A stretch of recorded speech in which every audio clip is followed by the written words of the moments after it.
in Atlantic studio. And of course, a little later, we will have attorney at law, none other than the original Kiel Tacklalsingh, who will be joining us as we weigh in to nothing, absolutely nothing else but the current affairs with this whole indemnity fiasco that is before us. So I want to welcome all our viewers, our listeners. Welcome to the program. And sit back, relax, get your popcorn, get your cokes, because you are in for some naked facts. And you know, as we always put it, when we bring the truth to you, we bring it with all clues. You get naked truth on this program every time, all the time. Today, ladies and gentlemen,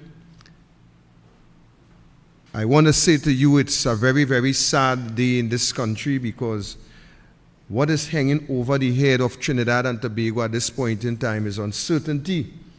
And when I speak of uncertainty, I mean real uncertainty.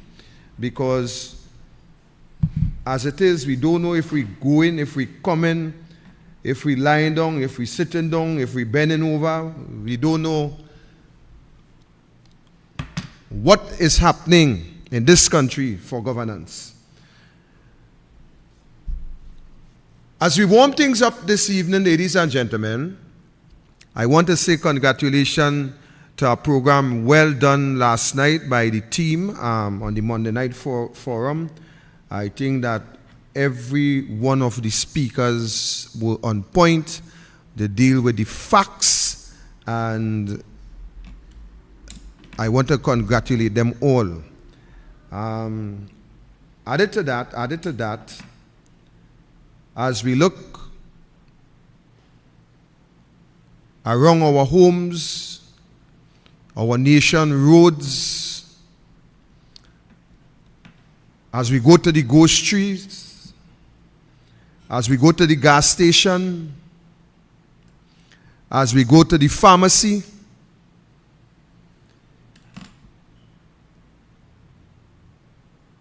it appears that is nothing less than doom that is facing us. And I want to ask Trinidad and Tobago is, how long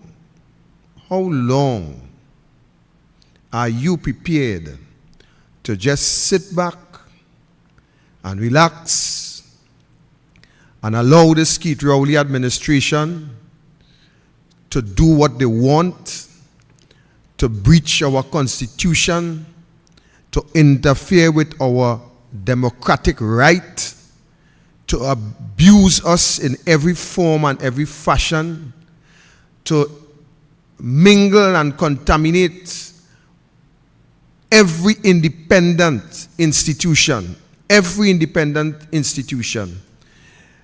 We have allowed this government, ladies and gentlemen, to get away with mass corruption. We have allowed this government to get away with murder. And when I say murder, I mean murder. We have saw pictures with two children who appears to be the children of the former Attorney General, Faris Alwari. And ladies and gentlemen, we have seen an officer, a military personnel, who came to the forefront and allowed those information to hit the public domain. It wasn't long after he was found dead somewhere in Camp Komoto area, where the first autopsy said to this country, suicide. And the second one tell us murder. Today I want to ask Jacob. I want to ask the acting commissioner of police, that joker that sits in that chair, who takes instruction from the politician, from people like Fitzgerald Hines, who will sleep in the parliament, who is only interested in high grades in the college. You know what I mean, high grades, what I mean? I'm talking about wants to be on top, you want to be bright, want to have A's and A+. That is the high grades that I'm speaking about. You could think what you want.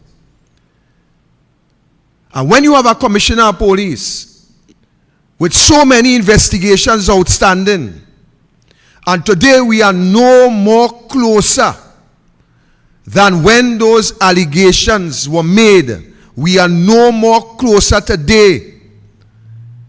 After 7 years, 5 years, 4 years, and as recent as some months, to getting any sort of clarification, to get any sort of arrest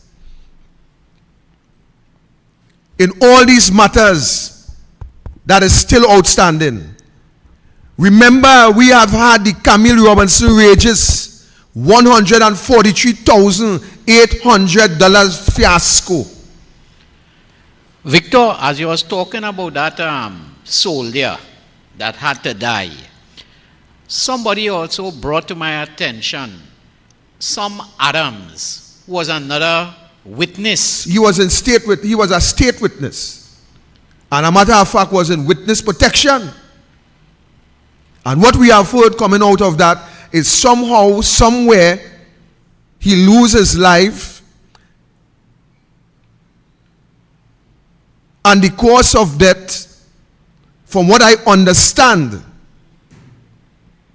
in the public domain, speaks of some kind of alleged poisoning. And those are serious questions that needs to be answered. If you are in protective custody, if you are a state witness in protective custody, and you could lose your life, who was guarding this individual? Who was charged with the responsibility of having that individual safe? Hold it there, Roberts. What you say, the man was poisoned? Allegedly poisoned. In Trinidad? In this country. Because those things I hear about in Russia, that's a common thing in Russia. But Trinidad and Tobago, you know, different. Who is your only partner? It's not Maduro and Putin and them. They're your only partner, you know. So probably, just probably, they may be learning the trade. You see, actually, we had to get serious in this country as a people. We have allowed this Faris Alwari front page alleged children to go under the carpet while Officer Samaru loses life. And today we cannot get proper accountability because, a matter of fact, the individual who was charged with the responsibility of investigating Officer Samaru, I am telling you, it is the same individual that was appointed by the Prime Minister to look into affairs of some FUL business. So, is it common in this country then that when you participate successfully in the Cosa Nostra, you get a promotion? Well, they not only get a promotion, they get a house and they get some keys in Victoria Keys. Not only a promotion you're getting a house and you're getting all the keys that go with that house, probably in Victoria Keys. That is how the game does go. And you should look, that is nothing strange actually, because we have had a special branch report about Foster Cummins. And what did the Prime Minister do? Foster Cummins at the time was a government senator. And when that report surfaced and speaks of misconduct, speaks of alleging to be involved in criminal gang activities associated with drug leaders and gang leaders, what did the Prime Minister do? The Prime Minister appoint Foster Cummins and give him a promotion from being a senator to a member of parliament. That is how the thing work. That is how the thing go in this country. And the people of this country, they have sit back and allow the Prime Minister, allow Keith Christopher Rowley to do as he wants and as he please in this society.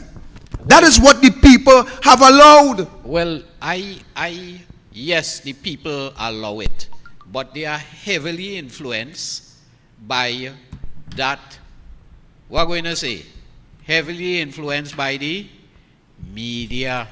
The media does take all the nonsense of the Cosa Nostra and try to legitimize, and at the same time, they demonize the UNC. You see the same bacchanal and thing that going on right now?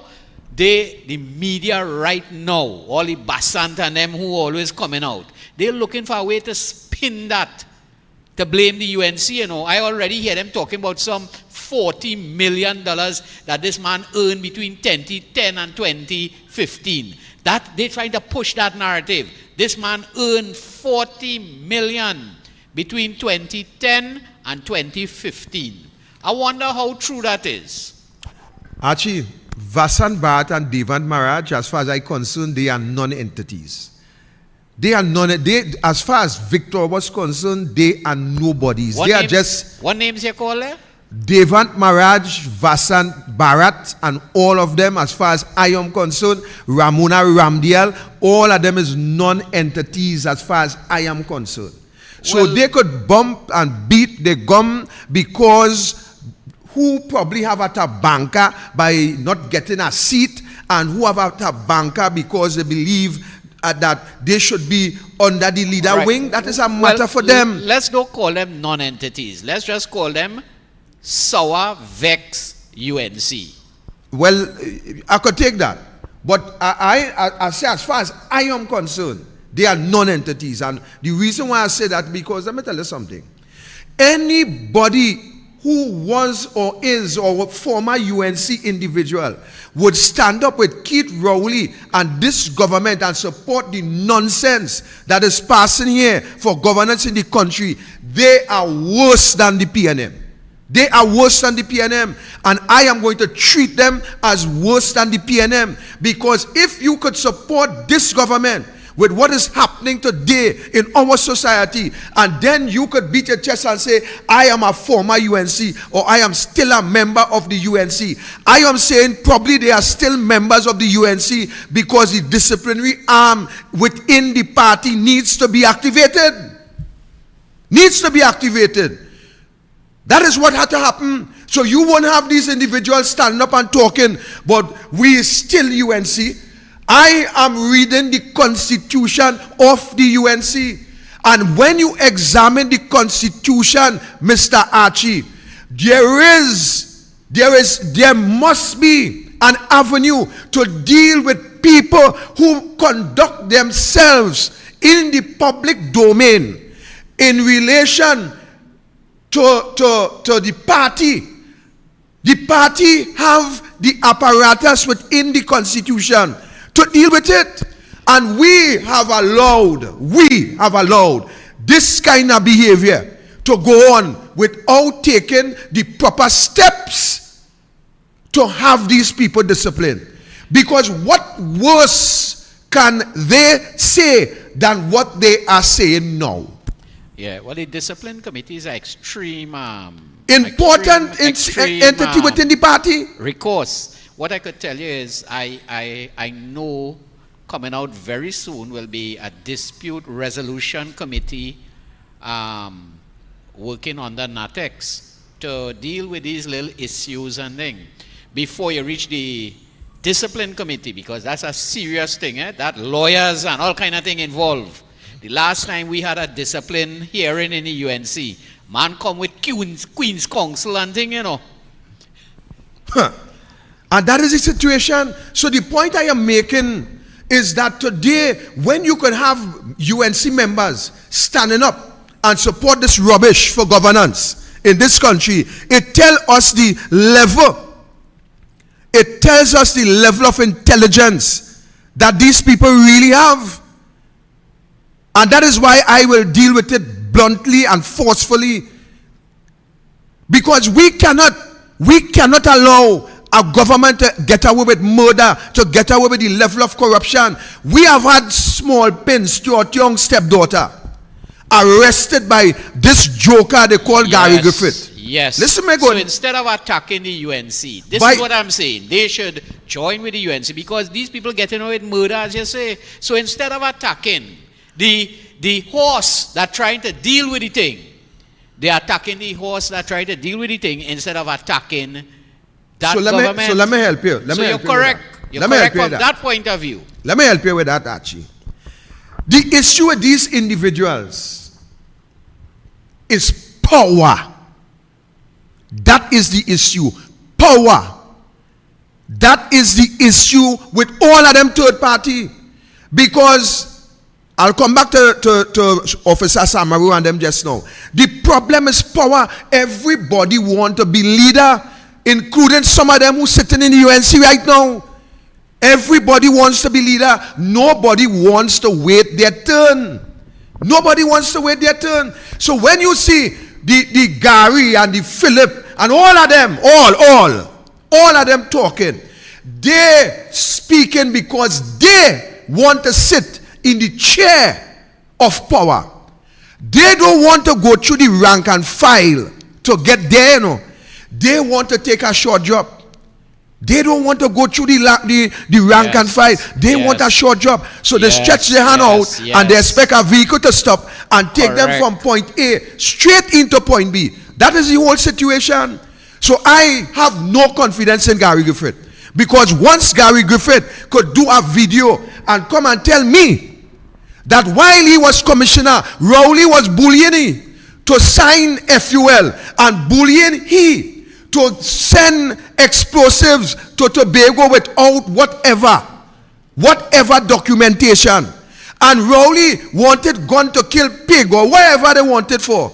I am saying if Gary was serious about being the commissioner of police, why wasn't Rowley charged with misbehavior in public office? Because a prime minister, you cannot shorthand or forego the process in order to get a FUL, whether it be for your friend, your daughter, your special branch partner, or whoever. The process must be followed. So when Gary jump out now and telling me on a video that Mr. Prime Minister, you is the one who was bullying me to fast track this and fast track that, I don't want to hear Gary. I had respect for Gary. I no longer have any respect for Gary. Yeah, I know we're going a little off course, and I know your special guest will be joining you very soon. But I just want you to quickly, see how quick you could say this. So, could you tell the listeners outside there, very quickly, why Kamala is the best person to lead this country right now? Well, let me tell you how simple that is. One, none of those who want to be leader have the experience, the skill set, to put a cabinet in place that will look into the interests of rescuing this country from the bottom of the pit that the PNM and Keith Rowley now place us. Well simple. Said. Well said. Simple and plain. It has no big maths in that. So ladies and gentlemen, as I ask Attorney Kiel Tacklalsingh to come to the head table while we do what we have to do, I want to tell you here tonight that we have serious problems. Officer Samaru lost his life. Faris Alwari, children allegedly on a front page. High power machine gun. High power. To the end of the day, what is the position with that investigation, Mr. Jacob? What is the position with that investigation? We have had issues with Alwari that we're going to deal with in a bit. Issues with a Porsche, Kiel Singh, everybody. And to the end of the day, what is the position with those investigations? Just imagine the Dunciad Commissioner of Police will write the leader of the opposition a letter and asking her to assist he to find some witness in some case with a car with Kiel Tacklalsingh and Faris Alwari. You see why I call you Doncier Jacob? Because you have all the apparatus of the national security under your chair. And it seems like though what you are doing is just sitting down on that and sitting down on your brain at the same time. Because you have all the arms. You boast, we have intelligence, we have equipment, we had this, we had that, we have command center. All you're listening to people conversation all over the place. You can't pick up a phone, all you on it. But to find a witness, to deal with a matter which involves the former Attorney General, you asking the leader of the opposition to help you find that person. That is what happened when you put idiots or you put a goat in a horse race. A goat. When you put a goat in a horse race, let me tell you something. The only thing you will get out of that is the smell of the goat. And that is what we getting out of the chair of the Commissioner of Police. That is all we getting. Nothing else. I said that old talk and pretty talk. But we ain't getting nothing else. And until the people of this country decide that, look, we ain't going down this road. We're going to take a stand against what is happening here, especially with this massive conspiracy with indemnity and Faris and Nelson and Hines and Stuart Young and Rowley and the whole team. The whole team. That is where we are. So let me help all you understand something. Let me help all you understand something. In 2014, we have had Vincent Nelson retained by the state to deal with some tax matters involving BP TNT. Coming out of that situation, the government came and changed in 2015. Nelson had some outstanding fees, retainer fees, to collect. And you know when I talk for the boy and the girl to understand on the ground. Because the 30% the top people, them don't know all what I say already. So you see you on the ground, I want you to understand what is happening with your taxpayer dollar. I want you to understand why you in poverty. I want you to understand why you had to suffer. I want you to understand why your children had to rob and thief to survive. I want you to understand why you don't have a device. I want you to understand why you can't put food on your table. I want you to understand that the PNM is the problem. So Nelson was retained by the state, at that time was the partnership, to deal with some BIR appeal matters.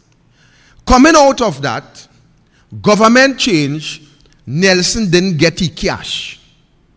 So what Nelson did is that Nelson filed to the court in order to get his money. When Nelson put his claim in the court, the Attorney General, which was Faris Alwari at the time, filed an application in order to not pay Nelson. That matter came up before Justice Ricky Rahim. And when that matter came up, ladies and gentlemen, that matter was dismissed. Faris Alwari then decided that he was going to appeal the matter.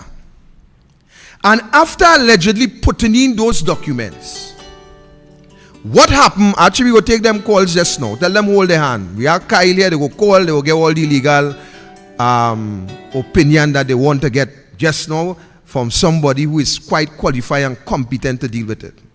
So what happened after Justice Ricky Rahim dismissed Faris' application? Faris decided that he will appeal that decision. During that time, there was some negotiation taking place. Now, these negotiations, ladies and gentlemen, had to do with the same Porsche Cayenne Carman, which is Kiel Singh, who was Nelson's lawyer. A matter of fact, added to that, Fitzgerald Hines went to the president and collect the instrument of appointment, thereby appointing Kiel Singh to the Police Service Commission. Now, while all this is happening, there was some sort of negotiations taking place. So what happened then? What happened after this negotiation is that Faris Alwari withdrew the appeal against the Justice Ricky Rahim decision. And they have decided that Nelson was no good for the cash. So what they did, they went ahead after this big secret negotiation took place. And Nelson allegedly received $10 million in his pocket. Now, after that, ladies and gentlemen, 1 month after, in 2019, because of the negotiations that took place behind the scene, that is now exposed, and I just had to leave the DPP alone, right? I ain't going to tell her why. But what I would tell her, I don't want to leave him alone, you know. I want to leave him alone, but I had to leave him alone for now. So they come and they lock up Nelson. When Nelson was arrested, they charged Nelson. When they charged Nelson, ladies and gentlemen, Nelson secured $100,000 bail and he was out. But I want to tell you this, I just want to keep this in mind. Who represented the state when Nelson went before the court? Well, I just had to tell you. The person who was representing the state was none other than Roger Gaspar, the DPP. Or let's just keep that in the back of your head. Me and nothing else to say about that for now. Keep that in the back of all your head. All right? So he was representing the state when Nelson went before the court. A couple days after, they arrested Gerard Ramdeen and Anand Ramlogan. Now, all that happened within a matter of weeks. Negotiation took place. Kiel Singh appointed to the Police Service Commission. Nelson entered into some bargain. I don't know if it's hard bargain, but some bargain. And boom, at the same time, Anand and Ramdeen charged. Now, what happened after that? What took place after that?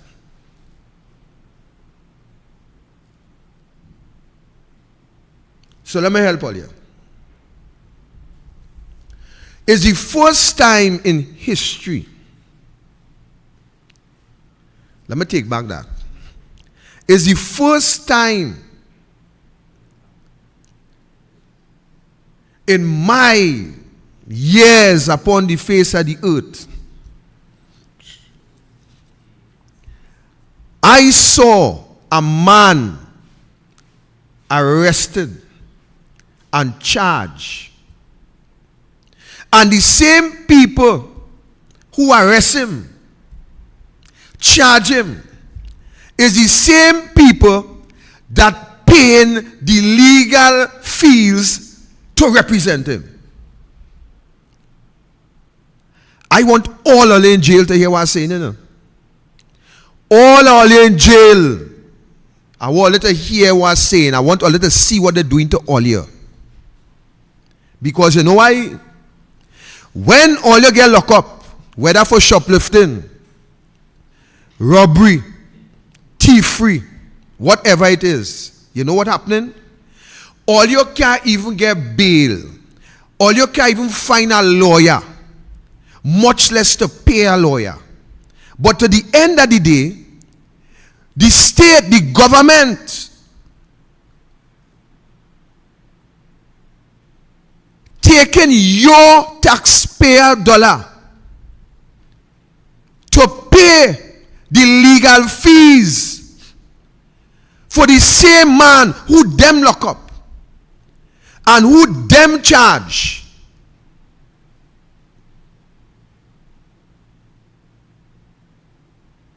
And all you sit down in the jail can't even get a legal aid to represent all you.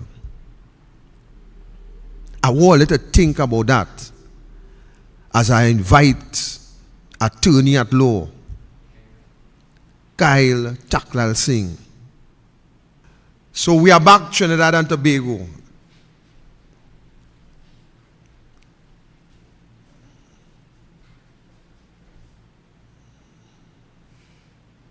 All right, we're looking like we are dressed up a little bit here now.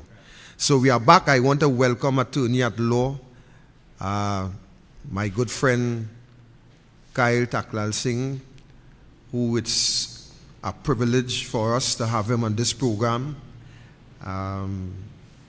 He will be helping us today in this program in explaining some of the legalities and what is happening and what needs to be happened. So, attorney, I was just speaking about giving them the preamble as to how this whole matter started with Nelson represented the state in some tax matters with the PTT and so on.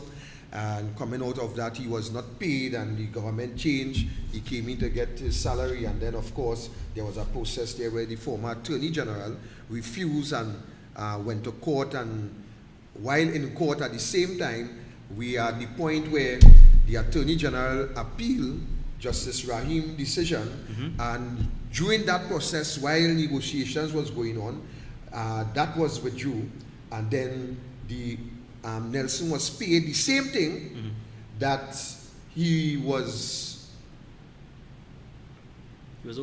owed.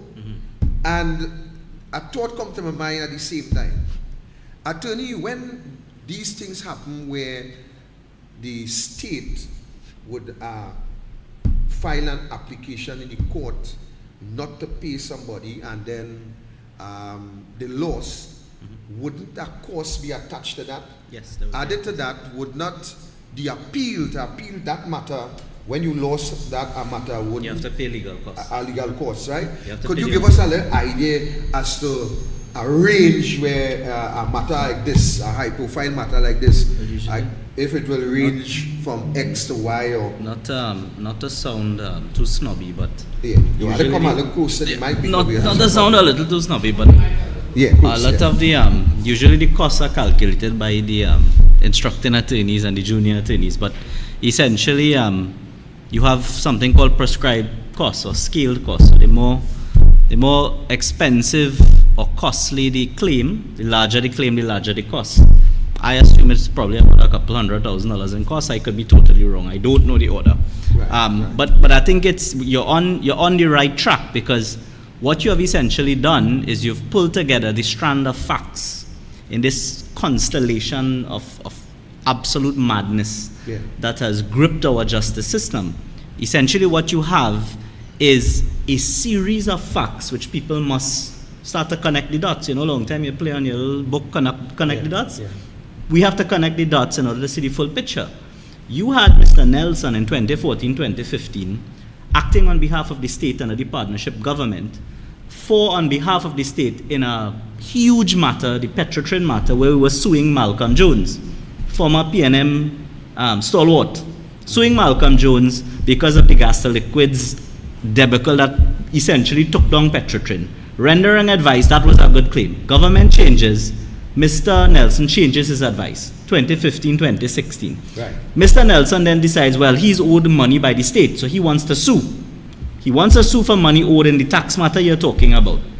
Files a claim in court. The Attorney General files a defense. Attorney General files an application to strike out the claim.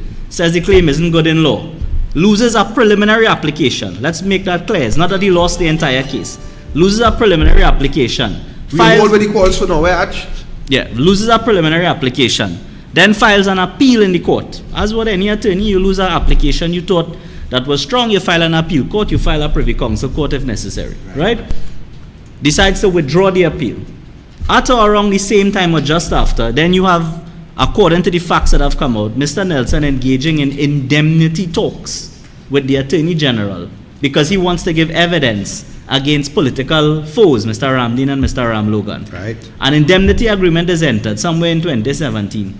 Then you have coming up, shortly after that, about a year or two after, Mr. Nelson then appearing on the doorsteps of the DPP, we don't know the circumstances, saying now I want a plea agreement because I want to plead guilty. I have provided these statements. I want to plead guilty and turn and give evidence against the two gentlemen. So hold up.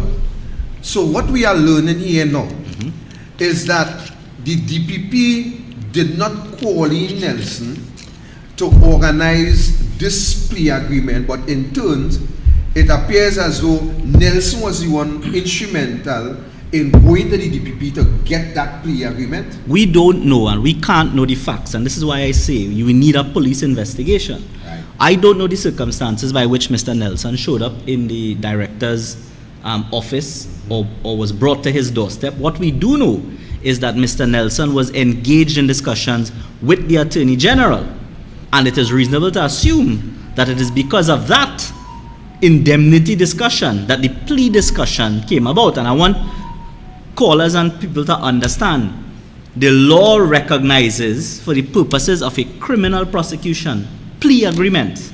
Right. It does not necessarily recognize anything known as an indemnity agreement. That was some agreement which is, unknown to me, between the Attorney General and Mr. Nelson. After that is when he enters into a lawful agreement, which is a plea agreement. But the question is, how did he reach from plea how did he reach from indemnity to plea? What happened in between? And then there are alleged facts where, Mr. Nelson's attorney went to Mr. Al-Rawi's house and there was discussion, and those things are part of the claim, which we don't know all of the facts. Those things may very well be determined in the court. The problem here is that the facts are so interconnected, so close in timeline, that for me as an attorney, the only reasonable inference that I could draw is that something radically wrong happened in the prosecutorial system. Something radically wrong happened in the prosecutorial process. And clearly, there is no doubt, serious doubt, as to whether that indemnity agreement was a genuine agreement or in fact it was an inducement to get Mr. Nelson to give evidence. We don't know, but that is what the police have to investigate. And I can't understand the lethargy of the police to date. What are they doing? Had this been any other citizen, had this been any other issue in this country, or any other government, we would have already had search warrants obtained. You would have already had equipment simultaneous teams of police raiding different houses, seizing computers, laptops, phones. You would have had PNM ministers reading warrants in Parliament because they already have the warrant, right? The WPC, I forgot the name, right? Reading warrants in Parliament because they're so in the loop and the police are moving so in tandem, right? But all of a sudden, for some reason, that structure falls down when it is the PNM government or persons associated with the PNM government that have to be investigated. But tell me something. Wouldn't there be some sort of separation of powers when coming to civil proceedings and criminal proceedings in terms of the Attorney General, is there a line that the Attorney General cannot cross? Yes. You're right to call it separation of power, but technically it isn't separation of power. Separation of power constitutionally is where we talk about the executive and the legislature and the judiciary. You have three arms of government. This is a different but similar constitutional principle, whereby independent public offices like the DPP must be insulated from executive overreach. So the way our constitution is set up, we understand and we vest and believe in independent institutions which make up a democracy. You have different independent institutions throughout our country. You have the judiciary, you have the police service, you have, well, I would say, supposed to be, or the intention was to ensure you have independent institutions. The DPP and the Director of Public Prosecution's Office is in fact, or intended to be, an independent institution as set up under the Constitution. What you have happening here is that the Attorney General, who is a politically appointed creature, meaning he is an appointee of the PNM. If Dr. Rowley feels he wants to change the Attorney General tomorrow, he could. So that person doesn't have security of tenure. And therefore, more than likely, that Attorney General would follow the dictates of his political leader and his political theology or whatever it is, right? And that is why you don't have an Attorney General engaged in prosecutions, because he or she would essentially have to, or could be used as an instrument of oppression by instituting prosecutions against citizens. So our forefathers, or our constitutional forefathers, and in fact democracies all over the world, they have decided to insulate the prosecutorial arm, the DPP, by provisions of law to ensure that that office alone can deal with prosecutions. And that is what people, I think by now, people understand that. It's happened so much times in our country, Sat Sharma, Vijay Narayan Singh, many other matters where you see Bastille Pandey, many other matters where people understand that the importance of an independent DPP. In fact, you had the Privy Council very recently having to knock a former Attorney General, Mr. John Jeremy, for overreach with a magistrate. And that is the problem. Why are these Attorney Generals? I don't know, maybe they need a guideline. I have no idea. Right? But it seems to be very trite law. Bat in your crease. Bat in your crease. Do not overstep or transgress into the autonomy and space of the Director of Public Prosecution. Right. So let's say for a moment, yeah, that the Attorney General enter into the field of the Director of Public Prosecution, yeah, by way of taking some level of the DPP roles and function and implement it in any given situation. Would that be a legitimate situation that will be able to stand up in the court, or could the Attorney General be in any way, any form, be held accountable for Well, you would have three options, essentially. Whoever is involved, you could bring a constitutional claim to court. You could say that the Constitution has been breached, the separation, the insulation of the DPP and section of the constitutions that set up the DPP have been breached. You could bring a constitutional motion and quash any decisions that an Attorney General may take. So if the Attorney General, let's say, decides, I want to order the police to initiate a prosecution or to charge somebody, that's a very flagrant example. The target of that prosecution could go to the Constitutional Court, get a declaration of unconstitutionality. That, however, doesn't really hold the Attorney General account.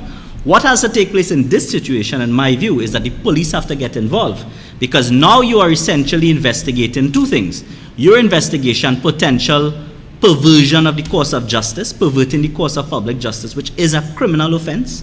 It's a criminal offense if you try to interfere with witnesses, coerce witnesses, or intimidate witnesses, or if you try to manipulate circumstances that could lead to a criminal charge or lead to a criminal charge being dropped.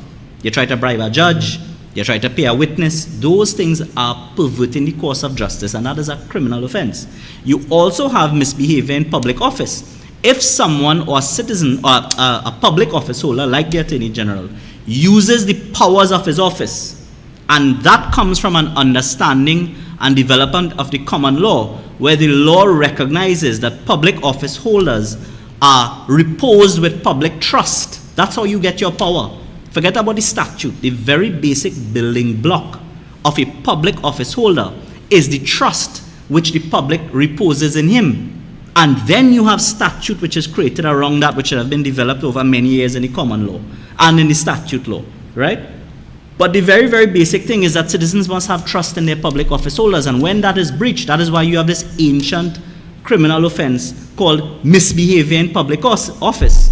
And that is an offense that has been used throughout the world. I think recently in Hong Kong, there were some cases where they were trying to determine whether the offense was too vague in law, etc. But put that aside from now, the offense is very well recognized and it's very broad.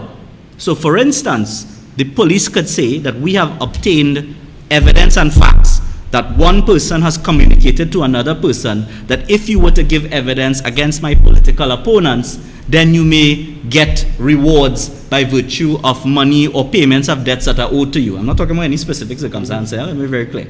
Speaking in hypothetical. If police were to come across those type of facts, and they have evidence and communication and emails of that, or you have an agreement, and then you have WhatsApps and text messages that could build the thread or the chain of evidence, then they have a very, very good case for misbehavior in public office. And what I think needs to happen if such a scenario comes to the attention of the police don't need somebody to walk in a police station and make a report, The police of Trinidad and Tobago Police Service, if an event comes to their attention by social media, by any means, by public statement, especially someone prominent such as the opposition leader, they can initiate an investigation of their own. They don't have to wait for somebody to walk in a police station and do a criminal investigation. So when we hear DCP telling us that how the police service work is that when a crime is committed, somebody needs to come and make a report, and then the police will act on that. Then somewhere along the line, while it may have some merit in some matters, generally that's a bucket of dotishness. Well, that's probably why we have a 600 murder rate, 500 murder rate, robberies, kidnappings, killings, theft all over the country, because they're waiting for people to make police reports. We're coming back to this topic, but I want to go to our next topic. We had a situation where a boat, under the pandemic, a boat that was owned by a minister's son. And coming out of that whole scenario, we have had somebody, the minister's son, taken to a police station somewhere in Central. Remember, I can't talk about that situation. All right, good. All right, so here we're going. Here we're going with it. Mm-hmm. I really dealing with that. Yeah. The point are coming out of that. We have also heard that some attorney general made some calls and so on. Is it, in your view, based on that allegation, right? In your view, do you think that is proper conduct? No attorney general should ever call any police officer to guide him to do anything in any way. That's the most I can say about that matter. Right? So I will say this on the matter. So today, Trinidad and Tobago, we understand that an investigation were to take place in that scenario.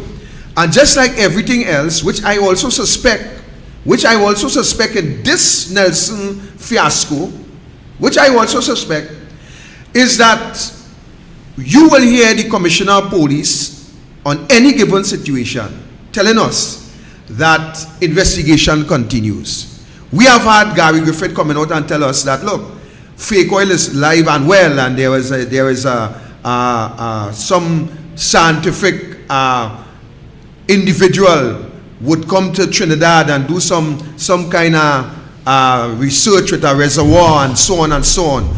And today, when you ask a question, you will hear investigation continuing.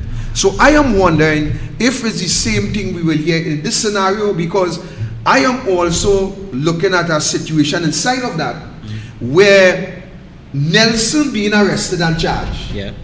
And at the same time, we have the arm that is responsible for the prosecution of Nelson, taking our taxpayer money and now paying the lawyers to represent Nelson in the same matter. Yeah. What is that?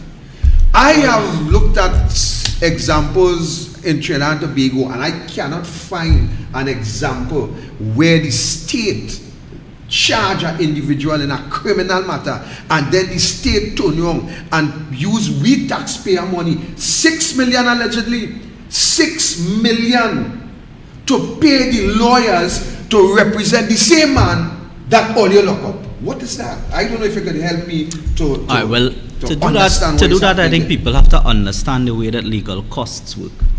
You go to an attorney at law, you want legal representation. He either decides to do it pro bono, you either go legal aid and don't have to pay, or you retain an attorney from the private bar and you pay legal fees to get representation. Right. That creates something between you and your lawyer called a retainer. The payment of a fee or an agreement or a relationship.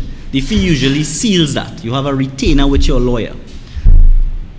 Legal fees are obviously paid for services, depends on how much hours you spend on a matter, you bill, etc., etc. When you take a matter to court, one of the things you would claim, if you go to sue somebody, one of the things you would claim is your legal costs. So I sue you, you owe me money, I not only want back my money, I want the legal costs I had to pay for my lawyer to sue you. If I lose the matter, you are able to claim your legal costs from me. What I've described there is purely a civil litigation process. That happens in civil litigation, when private citizens sue each other or they sue the state for what is known as civil litigation. It is in very, very rare circumstances. I think the power is in the act that you can claim costs in a criminal matter. But I have not known it to have ever been exercised. I have done a lot of criminal work in the magistrate court and some high court work. I have not seen a cost order in a criminal trial, preliminary inquiry, summary proceedings, that means before the magistrate, or in a criminal appeal. I've never seen the court award costs to include the payment of cost to a defendant in an agreement when he is pleading guilty is a very, very odd and strange and unique arrangement that certainly I have never heard about, and I would dare say that has never happened in Trinidad and Tobago, in the Caribbean, and possibly the Commonwealth.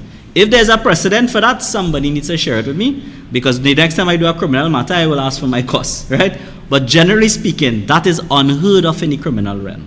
So the point you're making is that that is an absolutely crazy arrangement that took place, and the problem with it, it lends serious suspicion and concern, one, for citizens who are concerned about the way taxpayers' monies are being spent, but two, for the investigator and the person with the sharper eye and mind who is trying to determine in their own judgment whether or not some type of conspiracy has taken place.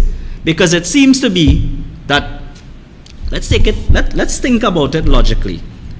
If you want to get me to give evidence, and I am reluctant to do it, what are the things I am concerned about? Well, one, I have to fly to wherever you want me to fly. I have to pay lawyers, etc.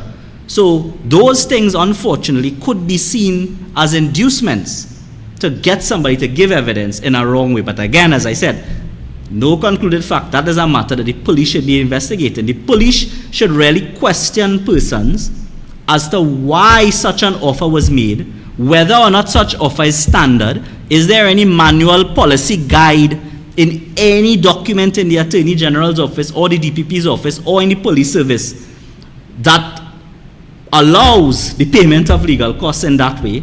And is there precedent for it? And if your answer is no to all of those things, then the only suspicion that you could come with is to say, well, something is amiss here, something is wrong.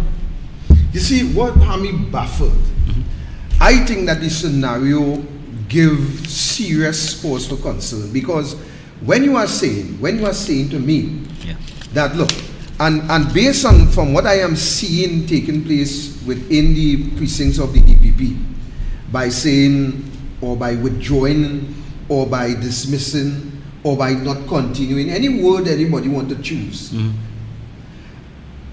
I am wondering if there is any evidence other than what I will deem this conspiracy. Because I am saying, if there is factual evidence that will be able to show that, look, this money was moved from here to there, and there's some kind of paper trail from here to there, and this is what happened, and that go on, and here this and that, then it is now telling me that it seems as though the state case was wholly and solely based on whatever Nelson said. That is from where I sit. Well, because that's what the DPP said. It didn't say wholly. Right. The DPP essentially made a statement to the effect that a large part of his case depends on the evidence of Nelson. And by large part, you have to think about how our criminal prosecution works.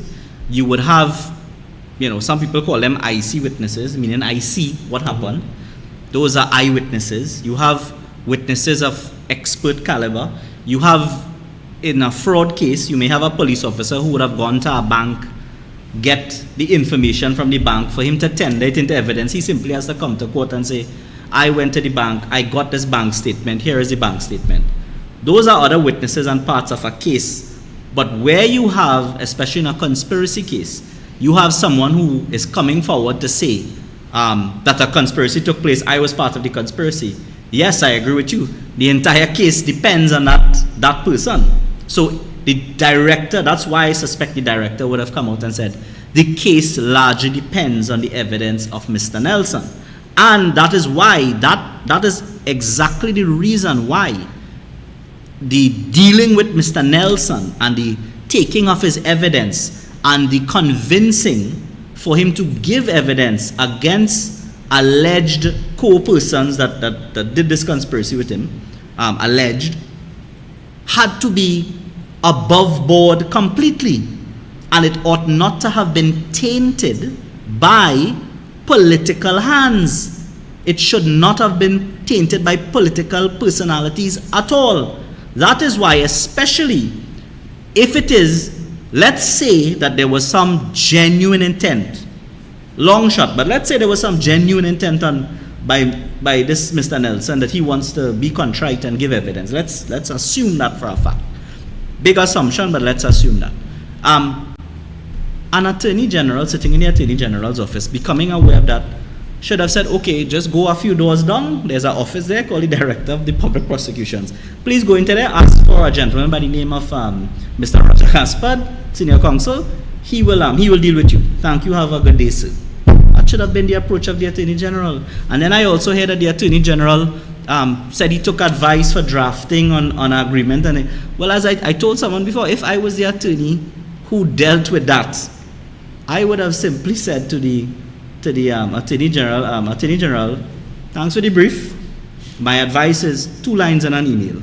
Sir, you ought not to involve yourself in the drafting of this agreement.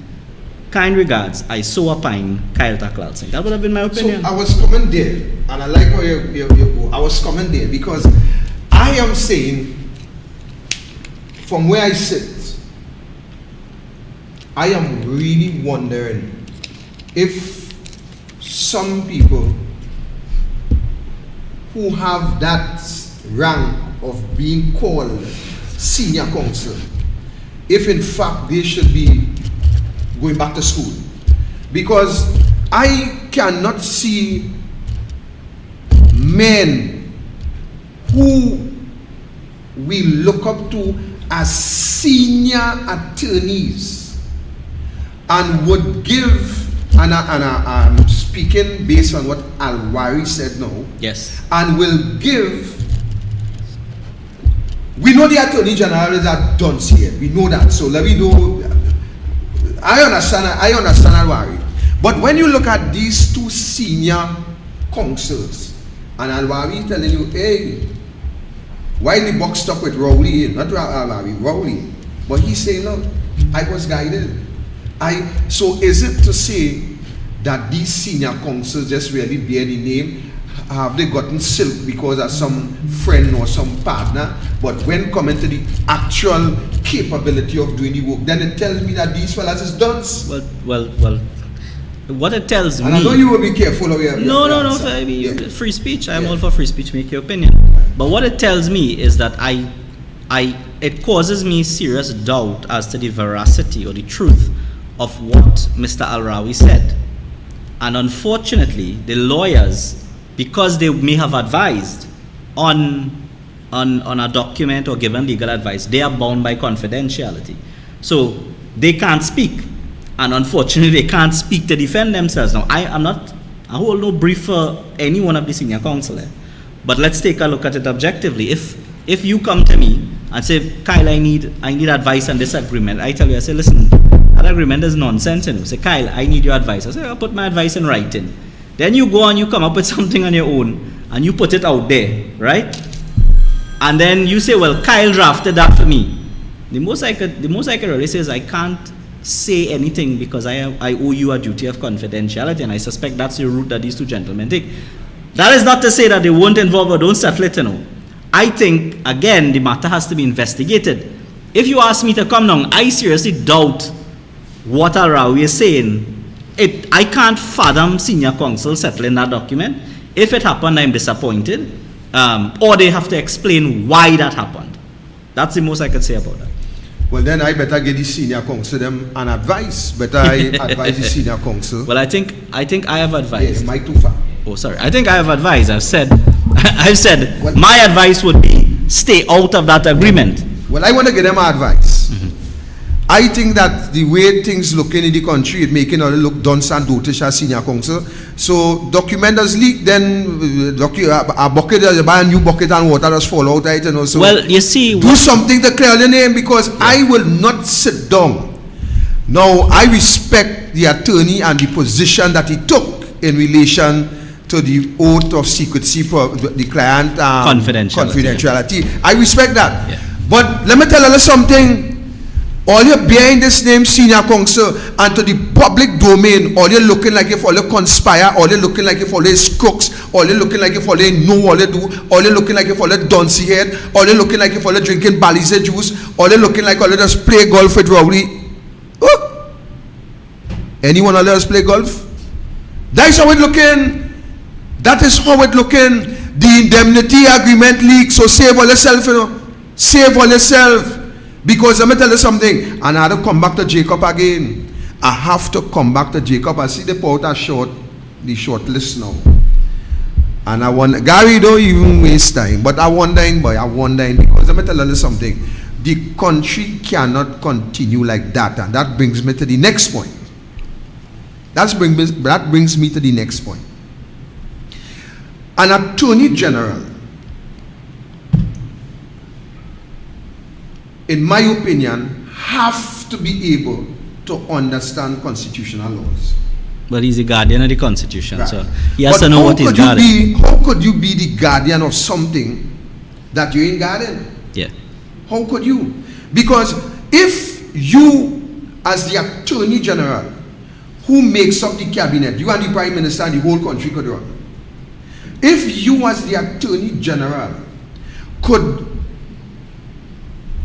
take advice, as you say, and could conclude that this document is good and place it as the negotiation factor between you and Nelson, the people of Trinidad and Tobago. Okay. I will tell you why I say the people of Trinidad and Tobago.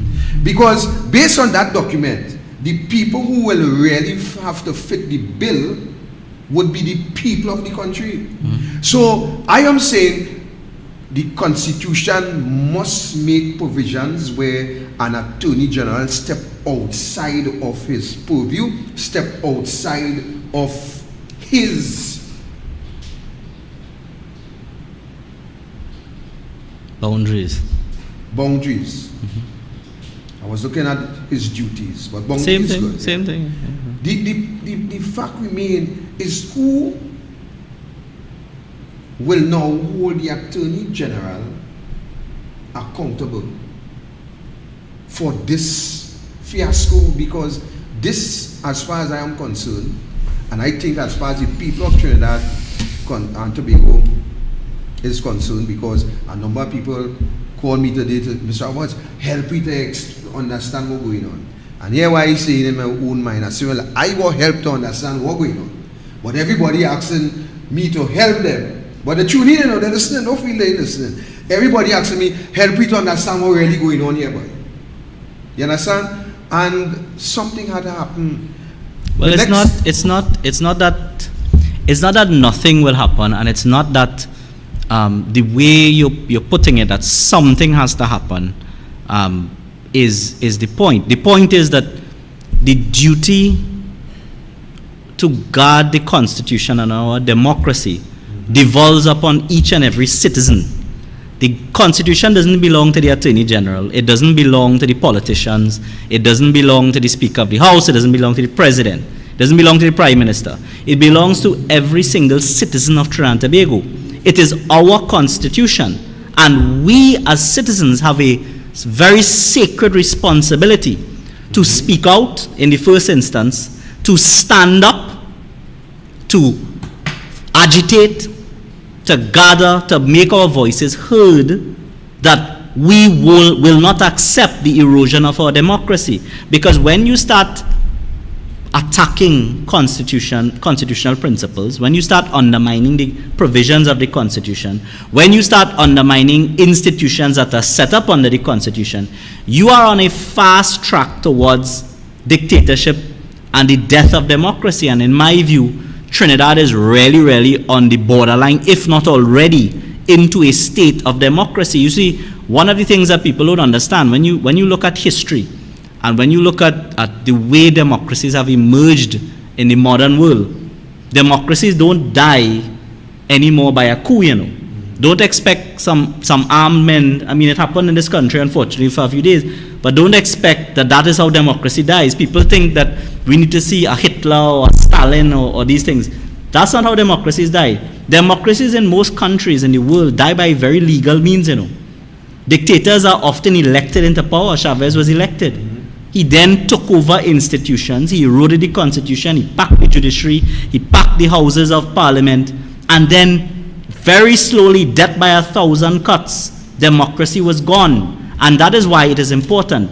At every progressive step towards, I would say every retrograde step towards a dictatorship, someone has to stand up, brave and strong patriots like yourself, like members of the media, ordinary citizens, the opposition, the very strong oppositions, the attorneys and the legal profession. I have always held the view that the duty of an attorney at law is not only to go to court and charge clients and represent people. The duty of an attorney at law is to spread legal knowledge. The duty of an attorney at law is to speak out on issues which touch and affect the democracy and constitutional rights. And it is the duty of attorneys at law to take cases, sometimes unpopular cases.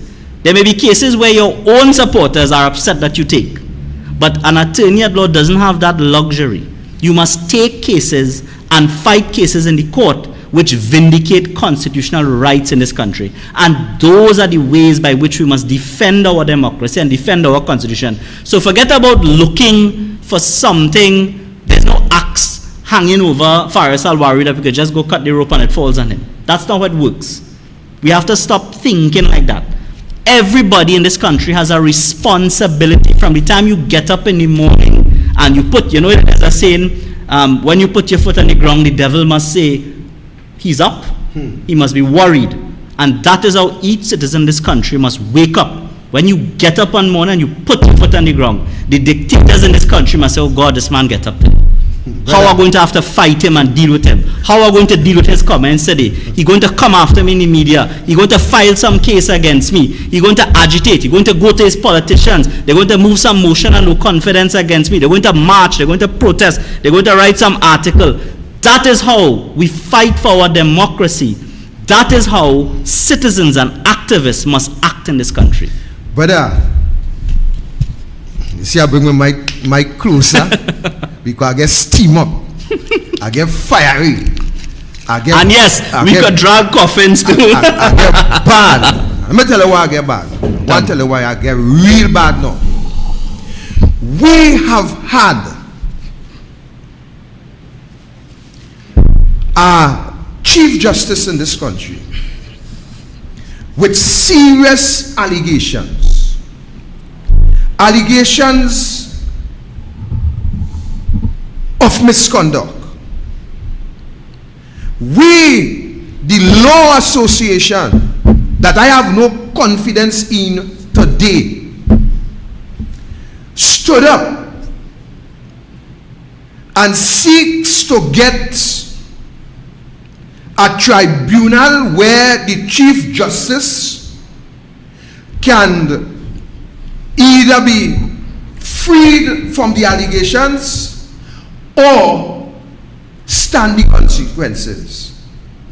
The people of this country have allowed a prime minister by himself, with himself, to tell us that he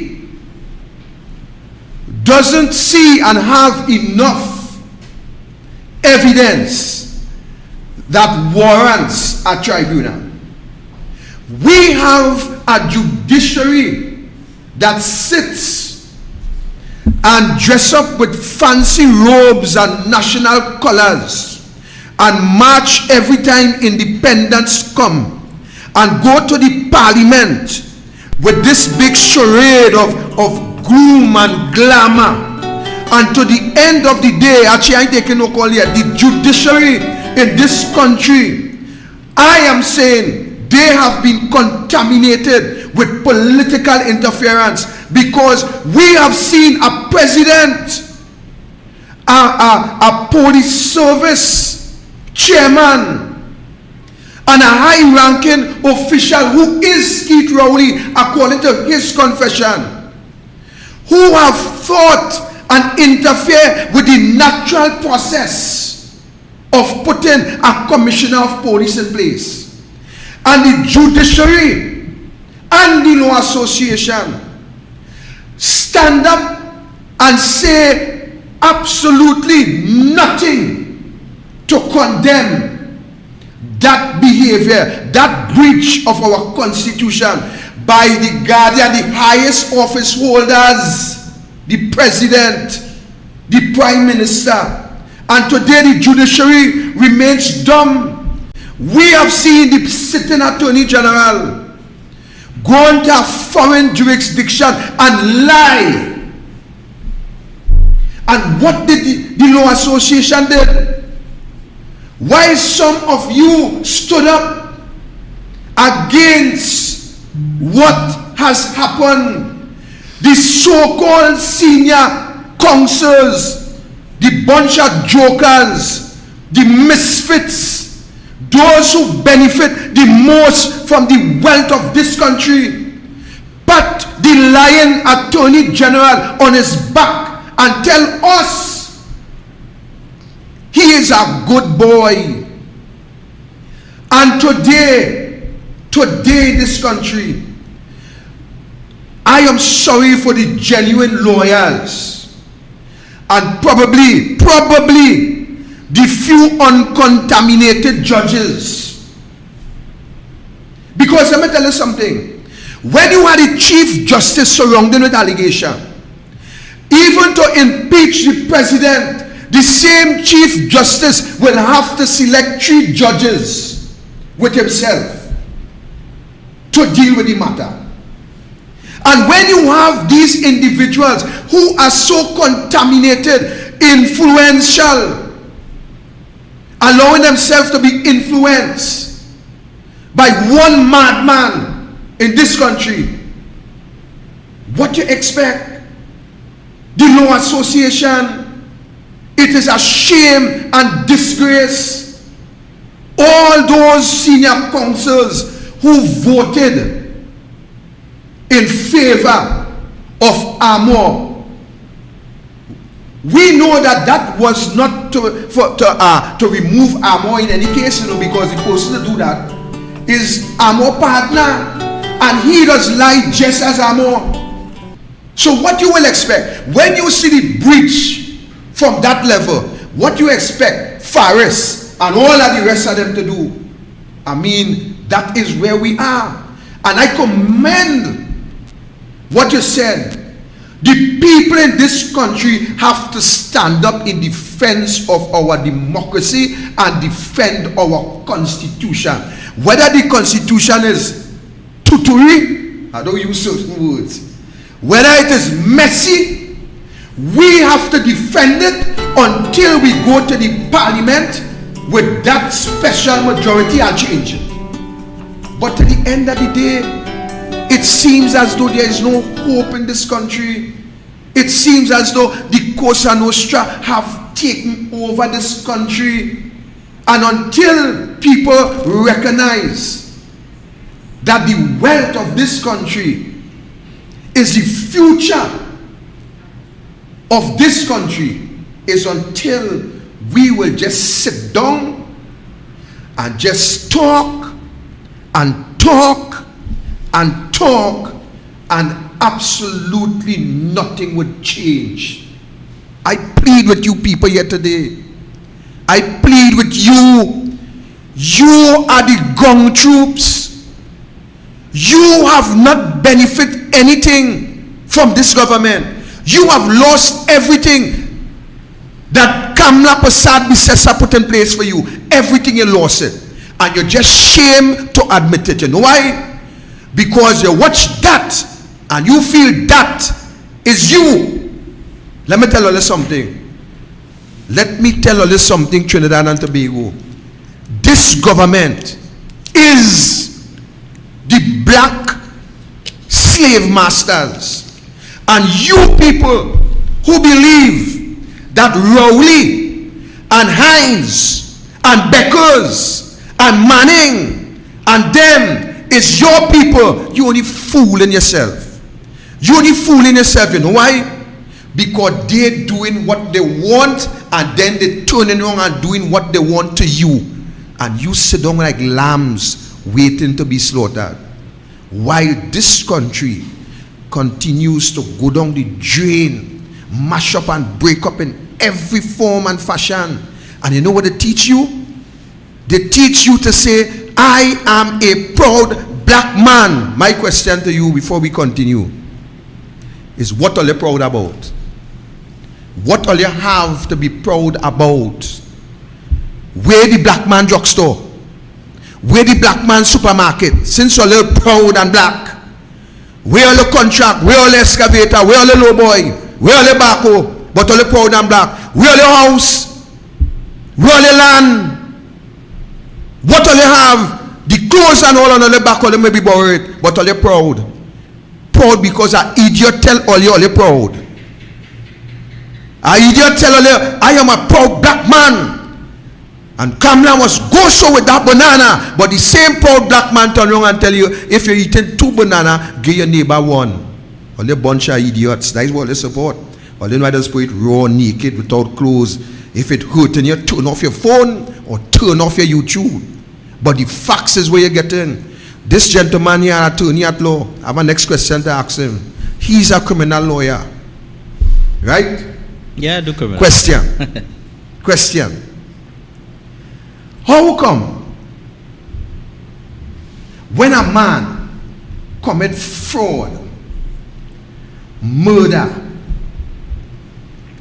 rape, robbery, in a matter of days, that man is before the court? Right? How come when we have government officials involved in corruption, involved in thievery, involved in murder? You probably came in when I was talking about Samaru and other individuals who expose government officials, and I myself get shocked in relation to But that's a story for next time. How come we could have all these investigations going on for years, since 2016, and we cannot have one government official? Forget Marley McDonald, because that and all, you'll see nothing come out of it.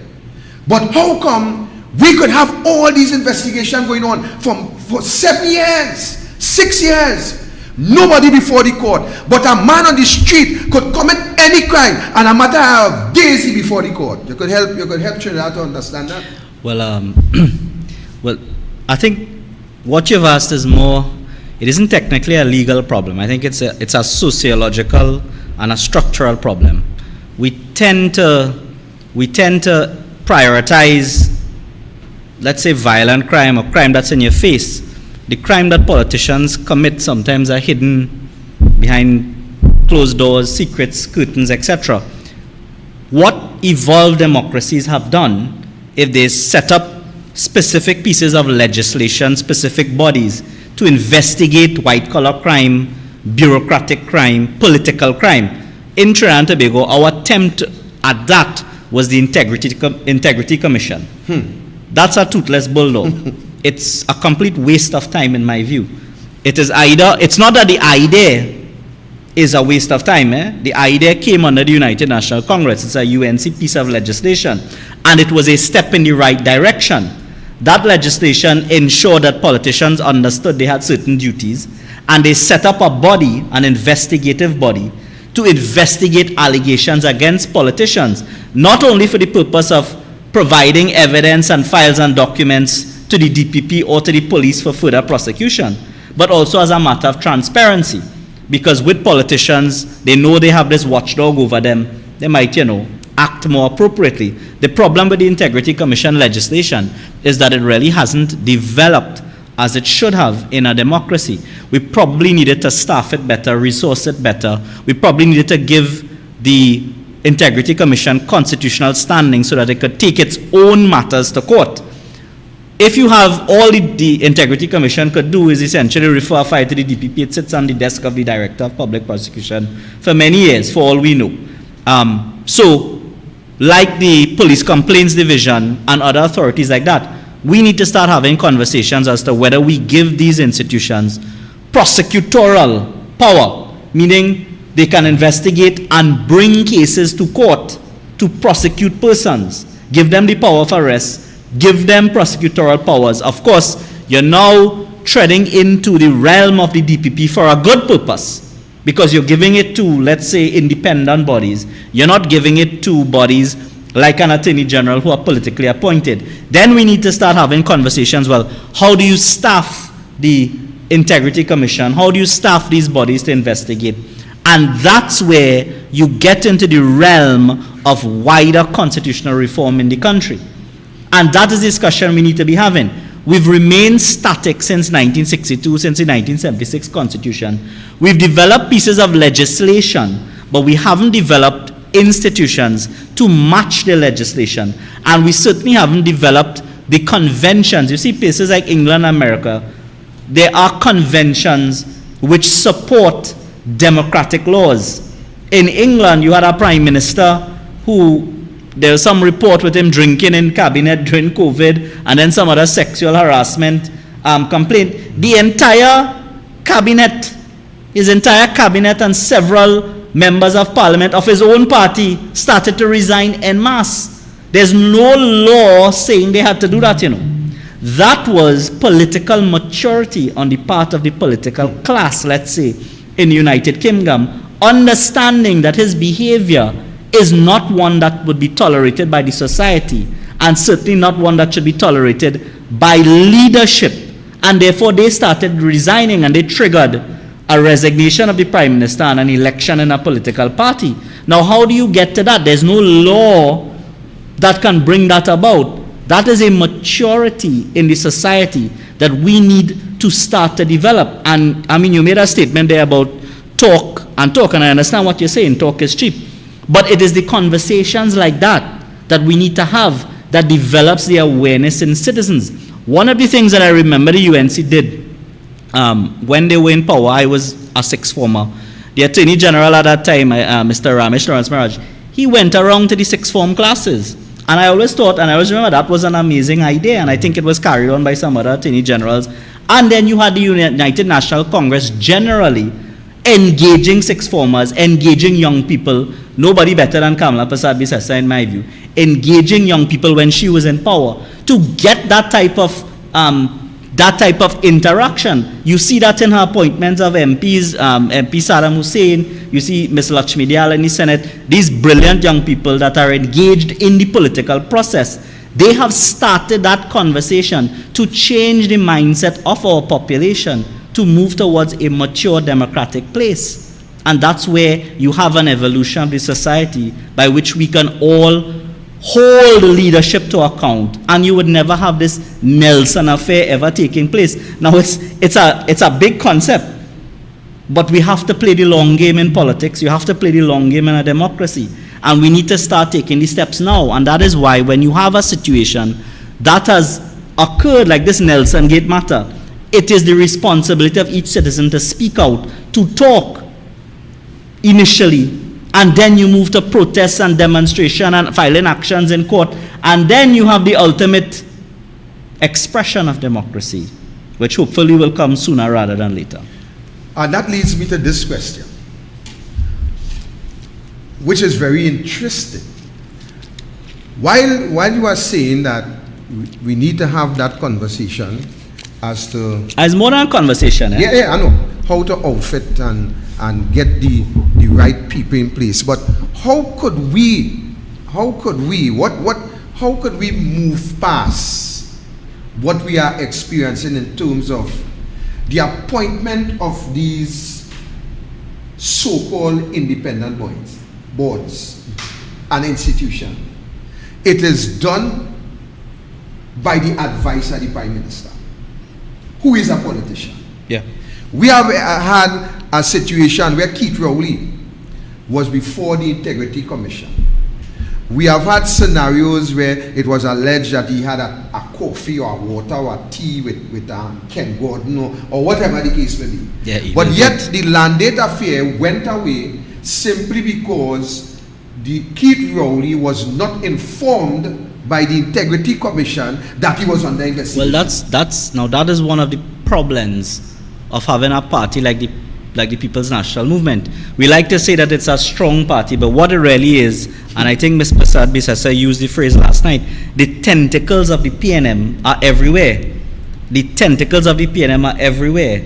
They get into independent institutions, they influence people, they influence independent office holders, or in the least, they make it difficult for independent office holders to be independent in their position.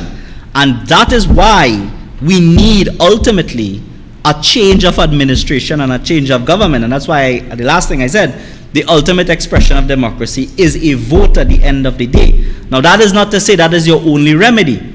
We have, and I did a case a week ago where you had a lady who was harassed. She was an assistant chairman of the Board of Inland Revenue, and she was being bypassed for promotion. And we had to take it to court, and we had the court declare award declarations of unlawfulness against Mr. Imbo, and that is in the written judgment.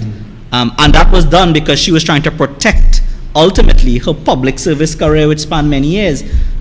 That is one example, but we can't leave the country thinking, and you can't leave citizens thinking that the only remedy I have is to go get a lawyer and file a judicial review. First of all, there are very few lawyers in the country I have observed that are willing to take matters against the government and against the state.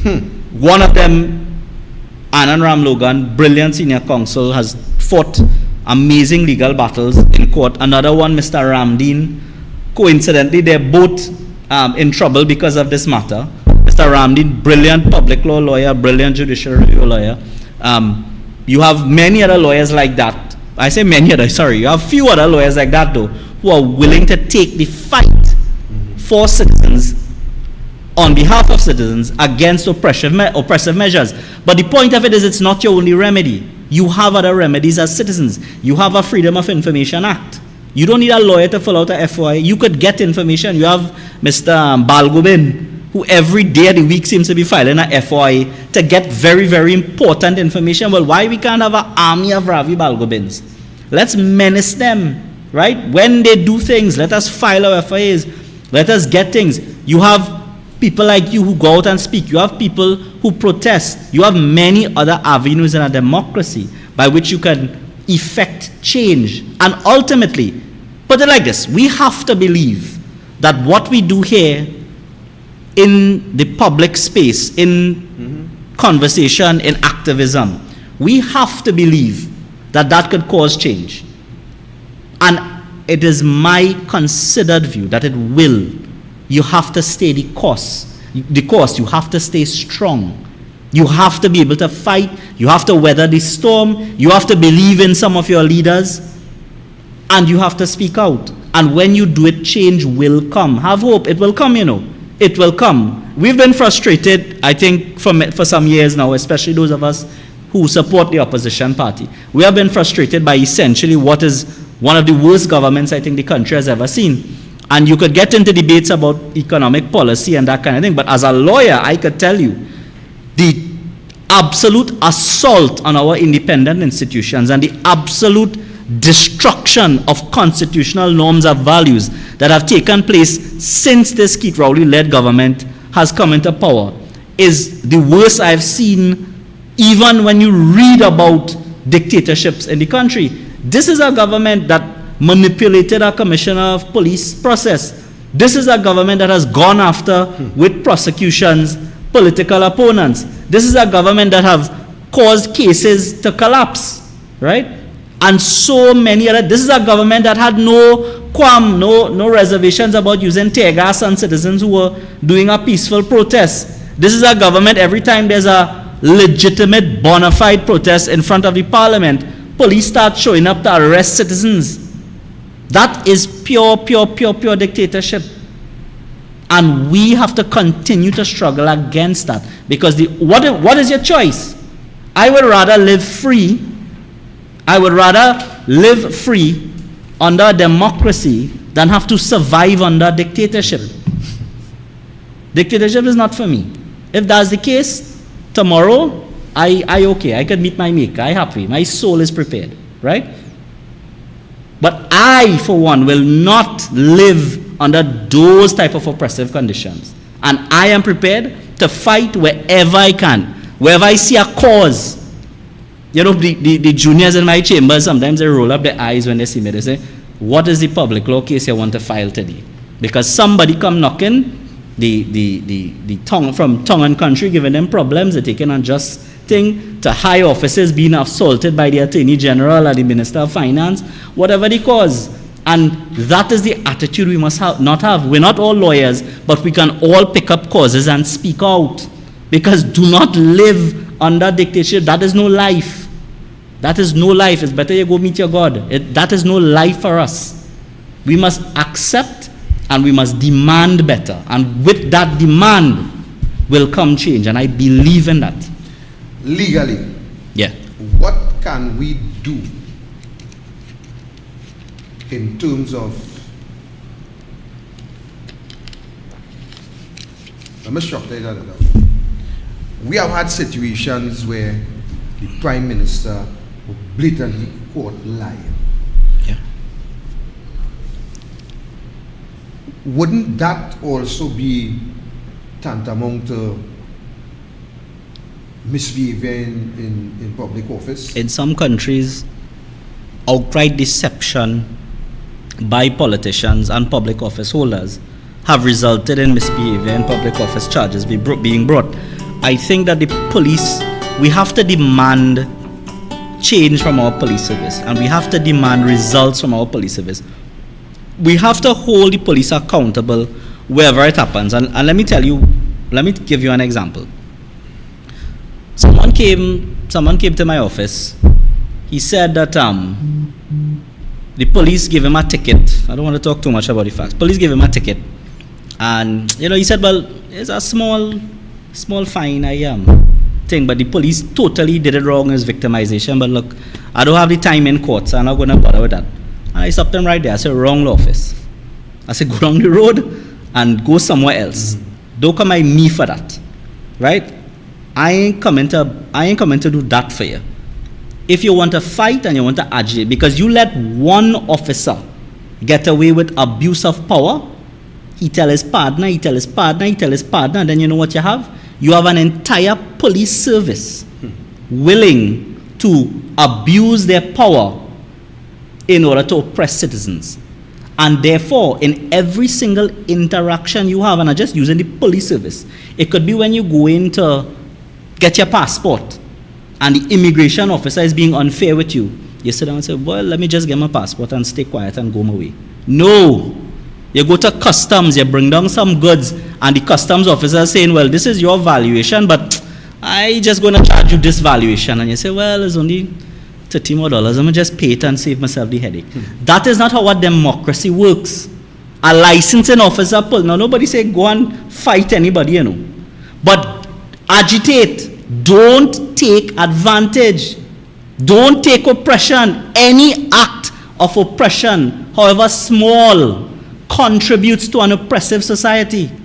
And therefore, it is the mini battles of citizens against these public powers and the mammoth power of the state, right? The Leviathan, it's called. The state is a huge monster. And if we let it get out of control, it essentially demolishes the entire democratic architecture and citizens' rights. And therefore, what you have to do, and that's why I said, when you get up on a morning, if you encounter any act of oppression, you must resist it. And you may think that, well, my little battle here, not going to deal with Keith Rowley, you know, but it does. Because you as a citizen have a ripple effect by the way you live your life, by the decisions you take, and the struggles that you decide to embark upon. And that is how we create a strong democratic society. And with a strong democratic society, Nelson Gate could never happen. So I'm going to give you this experience. And I roadblocked just recently. If you're going for legal advice, you have it in the office. I'm joking. Just recently. I'm joking. A police officer tell me, rev your vehicle, I'm here. Yeah. I say, what do you mean? He said, mash down the accelerator on your vehicle, I'm here. I said, well, brother, so far in my regulations, I have never seen where the regulation tell me. Excellent question. That upon request of a police officer to rev my vehicle, yeah, I have to rev my vehicle. Excellent question. He said, well, you won't see that, but let me tell you what you'll see. Failing to comply, I will arrest you. I said, well, brother, we will let the court decide that. Well, first thing you have to ask, what offense have I committed? He said, failing to comply. He said, rev. And then you say, I had to rev. And then you say, are you arresting me for an arrestable offense? Or have I committed some summary offense? And if it is a summary offense, then you should give me a summons to come to court.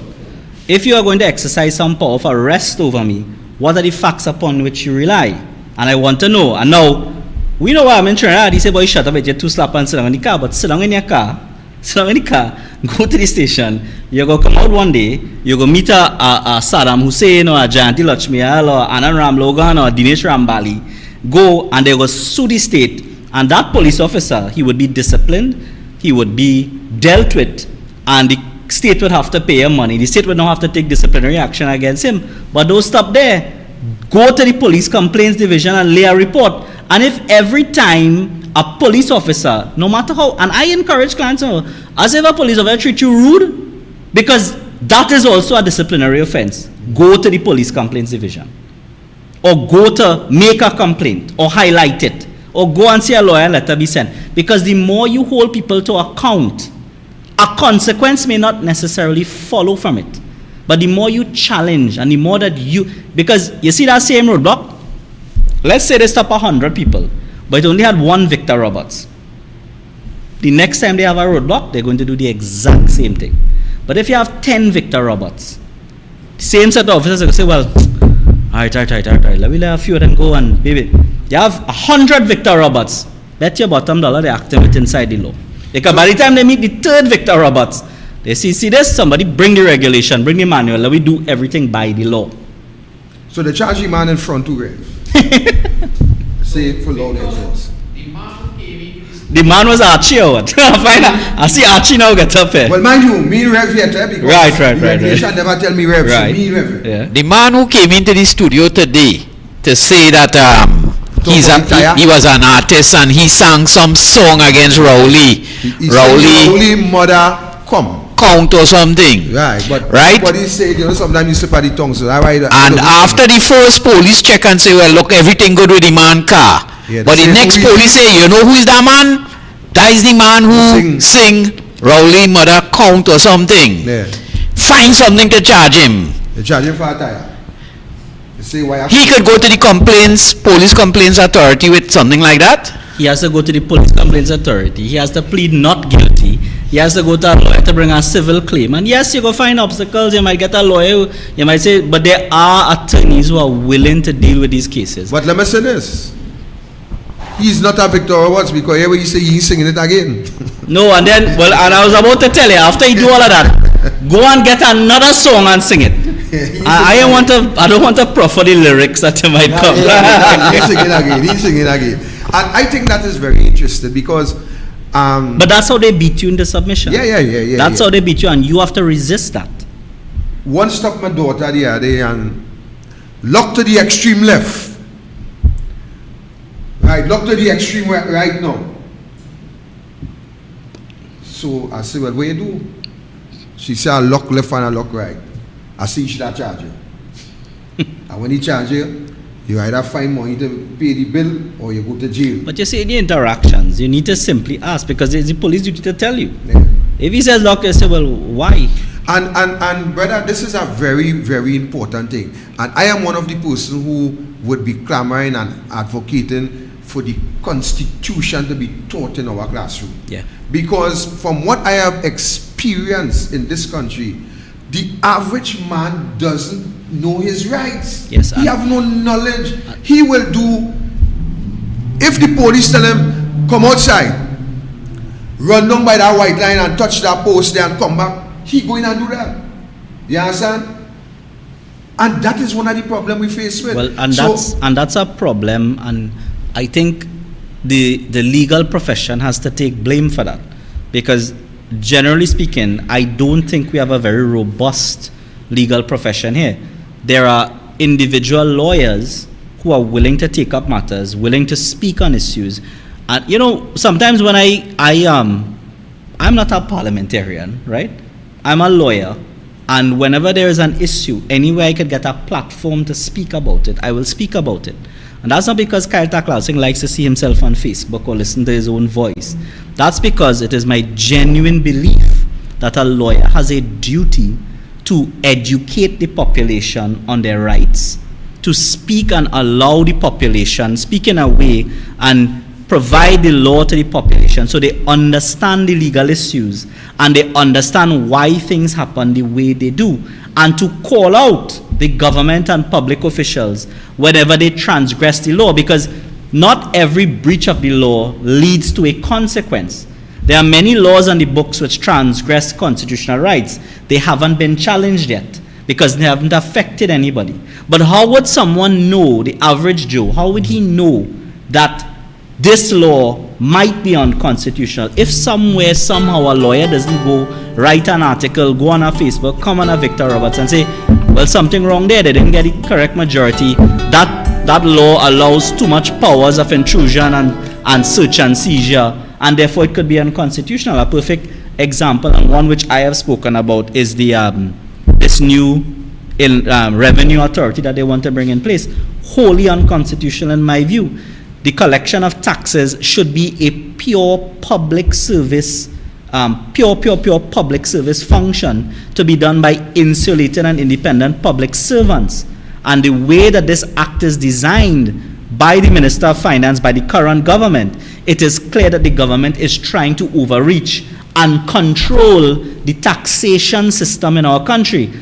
That could go very wrong for many reasons. They could try to get in and get private taxpayers' information. They could try to bring tax prosecutions against political foes, or they could try to impose tax penalties and heavy and hard tax assessment against financiers of political parties, and many other reasons, right? So that is why you have the taxation enforcement authority, much like the police, much like the prosecution. The intention is that it should remain independent. And that act or that law which they're trying to bring in place, they only proclaimed that part of it, I think, with the board. But that is clearly unconstitutional in my view. It has to be tested. It may be that the Privy Council will find some middle ground on it and say some sections are unconstitutional, some are not. But I think a lot of those provisions need to be tested. And there are many other pieces of legislation which I have a serious problem with. Explain Your Wealth is another one. I have a huge difficulty with the Explain Your Wealth legislation, even though I think the police should probably use it on some of these ministers and lawyers, right? But that's another one. You are asking citizens in 2020 to explain your wealth from whenever. You know, my grandmother had money in a mattress. I didn't get a receipt for that, right? And she was able to educate my mother, and my mother was able to educate me, and I became a lawyer, and I have earned money. I have to explain my wealth going how far back, right? So there are laws which are passed which citizens must become aware of, and I think that's the duty of the legal profession and lawyers to speak on it. And that's why I will continue speaking. I don't care who say, but how citizens could challenge these pieces of legislation when, one, it's a costly process in terms that, for instance, if you are to challenge a piece of legislation and you are to lose, then you are required to pay costs which you don't have. So how are we as normal citizens who are willing, because as recently I was asking the question, the amount of lies that the Prime Minister tell, what could we do? What action can be taken? And of course, I just use that as an illustration, but the fact remains is there are so many laws that they have passed in the Parliament with simple majority. Some of these laws we know from inception, some needed a 2/3 and so on. But what are we as the citizens to do when the government should infringe on our rights coming through the parliamentary system, where there is where they utilize their simple unconstitutional majority to pass these pieces of legislation? What hope is there for us? Well, you have citizens who have put their hand up in the past and continue to do so to challenge laws on behalf of the public. Mr. Ravi Balgobin is a good example. In the past, you had Devant Maraj, and then you had Reginald Dumas who challenged. So there are citizens who have put their hands up in the past. More and more citizens have to be able to do so. You can rest assured that the courts have worked out rules which essentially say that if you bring on a matter that is genuine in the public interest, even if you lose, the courts will not necessarily order costs against you, because you have ventilated an important public law or an important point of law that is to the benefit of the public. So sometimes environmental cases, you have no cost orders. When you challenge legislation that is heavily in dispute, you have no cost orders. So the courts themselves and the law itself protects you. The convention has been that even if there are citizens who challenge or make public law challenges and costs are awarded, it's very rare circumstances the state actually tries to enforce the cost order. That is another protection, although with this government you can't really chance that, right? You don't know if they want to be vindictive, and I suspect at some point they will be. But, go to lawyers who are experienced it. I'm not saying that's not to preclude younger lawyers who want to get into it. But rest assured that as long as you're bringing a public interest matter that is in the benefit of the public, the general position is, and I could only say general because I can't give specific legal advice, the general position is that court order would not be made against you. But sometimes you can't let deter that. Another way that people do it is that they form non-profit companies. So you have fishermen Fishermen and Friends of the Sea, etc. So the company itself insulates you from that cost. The cost order will be made against the company. If the company wins, it will have cost orders and bank accounts. So the next case they challenge, they could lose and etc. So you have mechanisms by which you do it. Ultimately, you have to get, and then another method is oftentimes you find what you call a man of straw, someone who doesn't necessarily have assets, that would bring the claim because, if enforcement, there's nothing to enforce against. So those are some of the informal and formal rules that have sprung up around public law litigation. I personally think that the Judicial Review Act actually allows for it, but I personally think that the law now has to, a benevolent Attorney General has to amend the Judicial Review Act to allow for public law and public interest claims that there would be no cost. You get what you call a protection from cost order initially. So if you file a claim, certainly if I had to recommend, I would recommend to any Attorney General. Because you see, matters going to court and getting judicial dispensation on matters assists the democracy. And it assists in developing the law, and it assists people in understanding the law. Because when you have judges who give good written judgments and it reported in the newspaper, people understand the laws. And I think we have very good reporters, especially court reporters, who report on cases. They write in ways that even the ordinary man can understand cases. But certainly one of the things I would recommend to enlightened Attorney General is to amend the Judicial Review Act, allow for or make it more accessible for persons to bring public law litigation and they be insulated from cost orders. And that would assist in that matter, especially for constitutional type claims. Those are the kind of reforms that you want. And that brings me to the point. People ask me, well, why I associate with the UNC and the douglAR? Because as a lawyer, I really have no choice. If you believe in the rule of law, you believe in the UNC. I make no bones about that. You believe in the rule of law, you believe in the UNC. It is the UNC that gave us the Freedom of Information Act. It is the UNC that gave us the Judicial Review Act, right? It is the UNC that has always been a progressive, pro-rule of law party. And that's why I, as a lawyer, as a young professional, associate with the United National Congress. Yes, you might have criticisms about some of the acts they passed. They did some bail things, and so be it. It's a democracy. You can't only pass liberal legislation and give everybody every single right in the world. That in itself would lead to anarchy. So sometimes you have to pass tough laws on crime. There's a saying that, and I think Ms. Prasad Bisesa says it all the time, you campaign in poetry, but you have to govern in prose. You campaign with the most poetic and beautiful language. When you get into government, you have to govern. So sometimes you take hard decisions. This government isn't taking hard decisions. This government is taking oppressive decisions. And they have attempted, when you really look as a lawyer, as a citizen, at their legislative agenda, name one piece of progressive legislation that the PNM has passed. Off the top of your head, you could name 3 for the UNC.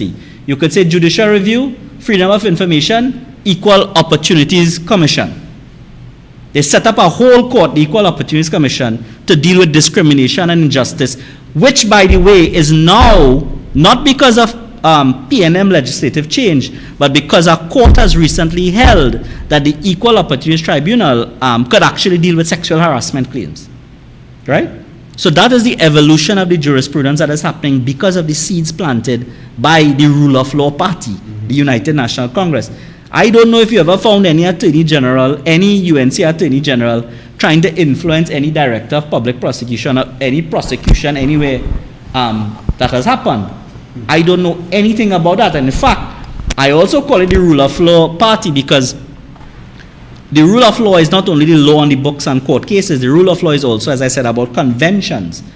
Anybody did anything wrong under the UNC, you know where the leader had them? Yeah, of course. You're gone. Of course. Clear your name and come back. What is happening under this government? I stand with my ministers. This AG, like his plan is to just get rid of the Privy Council. Well, there's a whole show now. Yeah, we will leave that for now. But I want to add this. No, don't leave it to now. That one is a real important fight, Yeah. And I want people to understand how important the Privy Council as an institution is to this country. I'm not saying, and I have never said, that we will never have our own court. Well, I wanted you to come back next Tuesday. Well, we could deal with that. Deal with that. I feel that was a setup for them. Actually, that was a setup. Actually, no more. Actually, I need him to come that back is entrapment. I need him to come back next Tuesday to deal with that. I was looking in terms of what can I do to force the government legally to implement the procurement legislation. So that is one of the things. That is a very, very serious issue, and I want people to understand this issue, because people often talk about the separation of powers, and they understand the separation of powers where the legislature, the government, tries to encroach upon the judiciary. Here, with this Procurement Act, we have the other state of affairs where it is actually the judiciary that is stepping outside of its bounds and is trying to intrude on the legislature. And let me explain what I mean by that. For years, this country has clamored for procurement legislation. Years and years and years. Because of public pressure and because of an enlightened United National Congress government, procurement legislation was conceptualized, it was tabled, it was brought forward. They were unable to complete it. It came to the PNM because of years of pressure from independent public from persons. Some people who have lost their voice now, I heard. I see there's a list going wrong, but I won't get into that, right? But many people have come forward and called for that legislation. Eventually, it found its way into Parliament. It was passed. It was passed by both houses of Parliament. On the way to proclamation, a letter comes from the judiciary, the Chief Justice, not acting in his judicial capacity as a judge, in his administrative capacity, to the Attorney General saying, whoa, don't pass that legislation. You know what you're doing there? That is a classic case of frustrating the intention of Parliament. What is Parliament? Parliament is a representation of the democratic will of the people. Citizens in this country vote for representatives of a parliament to sit and pass law. That is the very will and essence. That act, more than most pieces of legislation, is the sweat, blood, tears, and aspirations of many citizens in this country. Right. The Chief Justice, with all due respect to him, and the judiciary have no place in writing an Attorney General to say, hold up on that. No place at all. That act should be fully implemented and up on the way. No piece of legislation is going to be perfect when started. You have to go through a teething process. It was the same with the equal opportunity. And we had to take the PNM to court, kicking and dragging and kicking to get them to fully operationalize the Equal Opportunities Commission. And it's still under-resourced, right? This act, yes, there are going to be problems. It's a new institution. But you have to deal with that. But that's why it will have amendment as it go along? And that's the point. And that's how a democracy works. Nothing is a paragon of virtue in a democracy. Nothing is going to be perfect. But you have to tinker. And you have to get feedback. And the population, again, another Annie Roberts or Victor Roberts, you will come and say, hey, that procurement not strong enough. How come this contractor didn't get away with so and so? And then we go back to there and we fix. But where are you going to start? And especially if a letter, not even a judgment, a letter could come from the judiciary to say stop. Absolute crazy. And that is something I don't want to talk too much. How can I challenge that? You could file a claim, but we will talk about that off air. All right.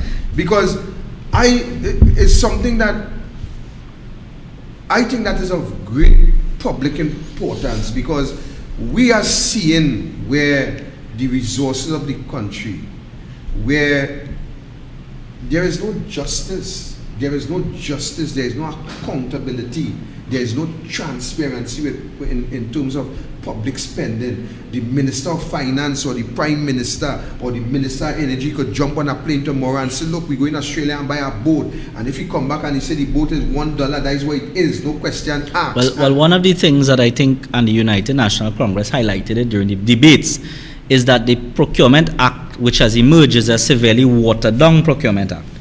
Nevertheless, it is a piece of legislation that you could work with. and you could file cases and make complaints before the procurement regulator, and he will exercise his supervisory powers to investigate and make recommendations in appropriate circumstances. But you need to get the legislation on board, and everything you're talking about is absolutely true, because every dollar we save in corruption is a dollar that goes for something useful in our country. It goes to roads, it goes to textbooks, it goes to computers, it goes to social services, it goes to our healthcare. And the more money we save by getting goods and services cheaper through a robust procurement regulation regime, which is the procurement legislation and procurement regulator, the more robust and strong that is, the more money we save and the better country we have. Question as we start to wind down. I think I promised. Yeah, I promise you all till 8 o'clock. I say it's 8:34. Eh? Right, Just as we start to wind down.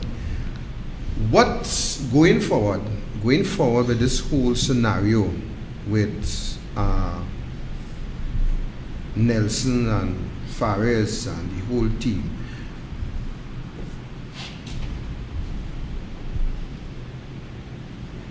How could the public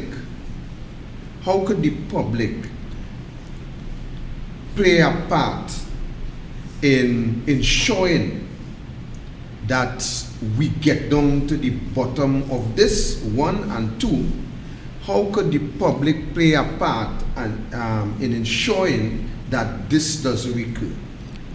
I think MP Rambali, used a phrase which is important to hold on. In the 60 years of, in the entire history, I wouldn't even say 60, in the entire history of our democracy, this is the worst scandal that we have ever seen. And that's right. And I heard the opposition leader last night say almost the same thing.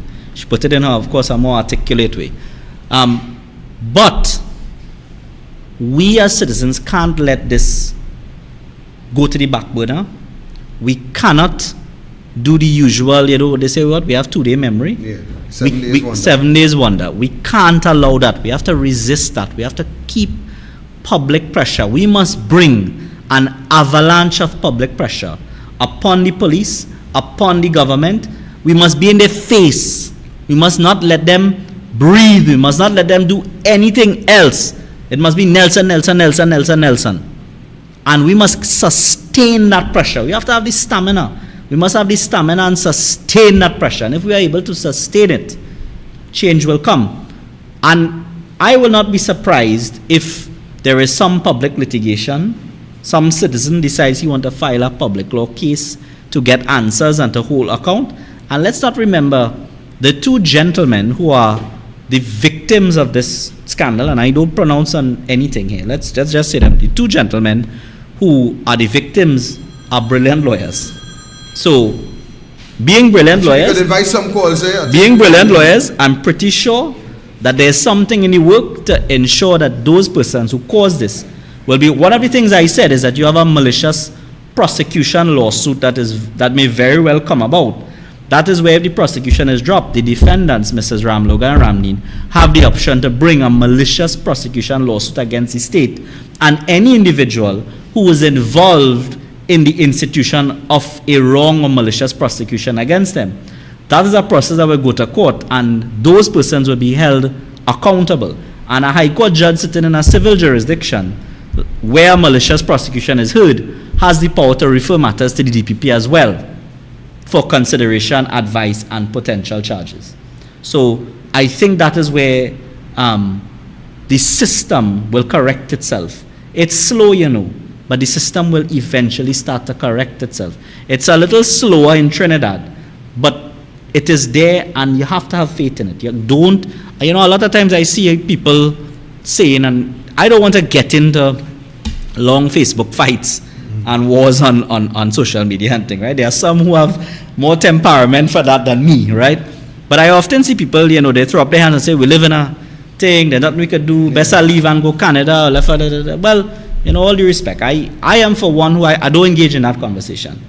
There's only one place I want to live, that's Trinidad. There's only one place I want to practice law, that's Trinidad. As bad as hard as it, I feel like, the harder something is, the stronger you become. I couldn't be the lawyer I am today if I was practicing in England or Canada, because I'd just be doing some mortgages and commercial work and advising on contracts, not like the Nelson contract, but and enjoying life and sipping wine, and I want a fight, I want a battle, and steel is forged in fire, right?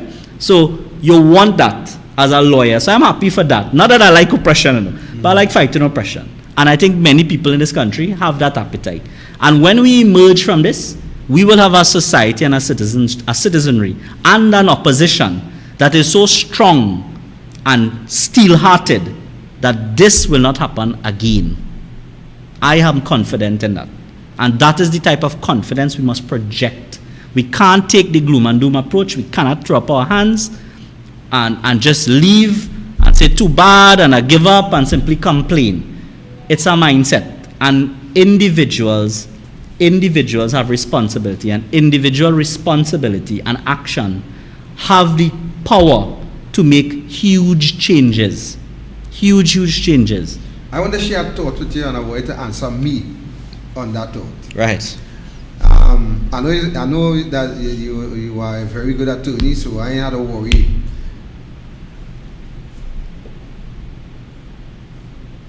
Do you think enough is being done?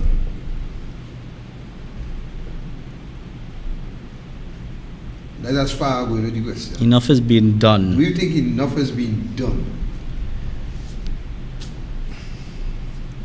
Let me go a little further. Do you think? I'm scared. Do you think? I'm genuinely scared. Do you think? You were the man who just tell me you stand up to police in a roadblock, and now you're saying Kyle are frightened to tell you? No. I'm frightened. I just want to be very cautious with the question. Right. Because you see, I asked question already, and I get an unnecessary trouble. Right. So I don't mind the trouble because I can defend it. Yeah. Because, let me say this before I ask the question. Yeah. I would not pelt a stone and hide my hand behind my back. Yeah. If I pelt a stone and you get lashed, I tell you I pelt it. Well, let me just stop you there. I am, and I have always been, and one of the things, whenever God sees it fit to take me, I would like someone to say at my funeral that fella believe in free speech. I think that is the essence of humanity. Right. We must be able as citizens to speak our mind. You think in speech, Think about anything. Think about a square. You start to describe it in your mind. Yeah, I just say it. Without free speech, you can't think. Right. Without free speech, you can't exist. It is the very essence of humanity. And therefore, any restriction on free speech is not a place I want to be. So anybody who restricts free speech, Yeah. I want nothing to do with them. Nobody will shut me up. Nobody. Now, there's a time and place to voice opinions and that kind of thing. Of course. So let's be very clear. You don't go and voice, you don't go and shout fire in a crowded cinema. Yeah. That's the law, because everybody around and you will cause death. So obviously, you have to be responsible with your speech. So but as long as you are advising and as long as you are giving genuine opinion, you always have fertile So I'm ground. going to shout a little fire in a cinema. No? Okay, I just said that I don't want fire shouted in a cinema. But all right. Actually, you have an extinguisher there I because... shout a little fire in the cinema. All right, go ahead. Let me hear you. Do you think that we doing enough? We. Citizens? You put the we anyway on. I think let's call it the resistance against the oppressive tactics of this government. Let's say broad. You have to remember that institutions that stand up against governments and oppressive tactics, they're very limited in what they could do. For instance, an institution is the opposition. Under our constitution, the opposition can't do, I don't want to say they can't do a lot, but they're restricted in what they could do. They could move motions in parliament, but they will always be defeated. That's not the point of moving a motion in parliament. When you move a motion of no confidence in parliament, I saw one commentator saying, well, what are you moving a motion for? You're going to lose. Yes, you're going to lose. It's an inbuilt majority of the government. You will lose.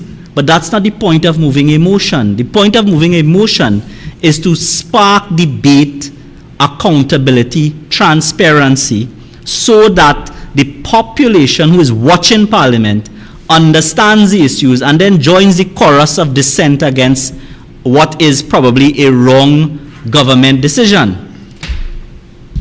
You can hold people to account. You can use the courts, you can use the law, you can use public forum, you could use shows like this, you could use your bloody status on Facebook, right? But ultimately, you are limited in what you could do. So to some extent, your question is very relevant, but it's a little bit unfair in that you're saying enough, but what are you judging enough by? Are you judging enough by the same standards in government? If the opposition is in government tomorrow, we change the necessary laws, we do what we have to do, we provide all the social grants, we put in place the Procurement Act, and we live in a harmony. So are judging enough by our individual action?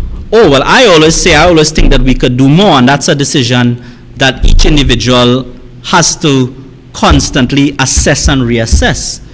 You have a responsibility to progress. We are a society and we are an organism that has evolved to the state we are. You don't stop evolving. And now we have consciousness, meaning we could think. So we think about our actions, and the best way to progress is self-assessment. So when you go home after that police stop you, you say, well, Victor, I do enough, boy. Maybe when he stop, I shall call Kyle and hear what Kyle had to say. No, put Kyle on the speakerphone. I don't want a bunch of people call him and put him on speakerphone every time police stop me. But the point is that you have to engage in a self-assessment exercise. That causes groups, institutions, and bodies in which you are involved to also engage in self-assessment as to whether or not you're doing what you need to do in order to improve.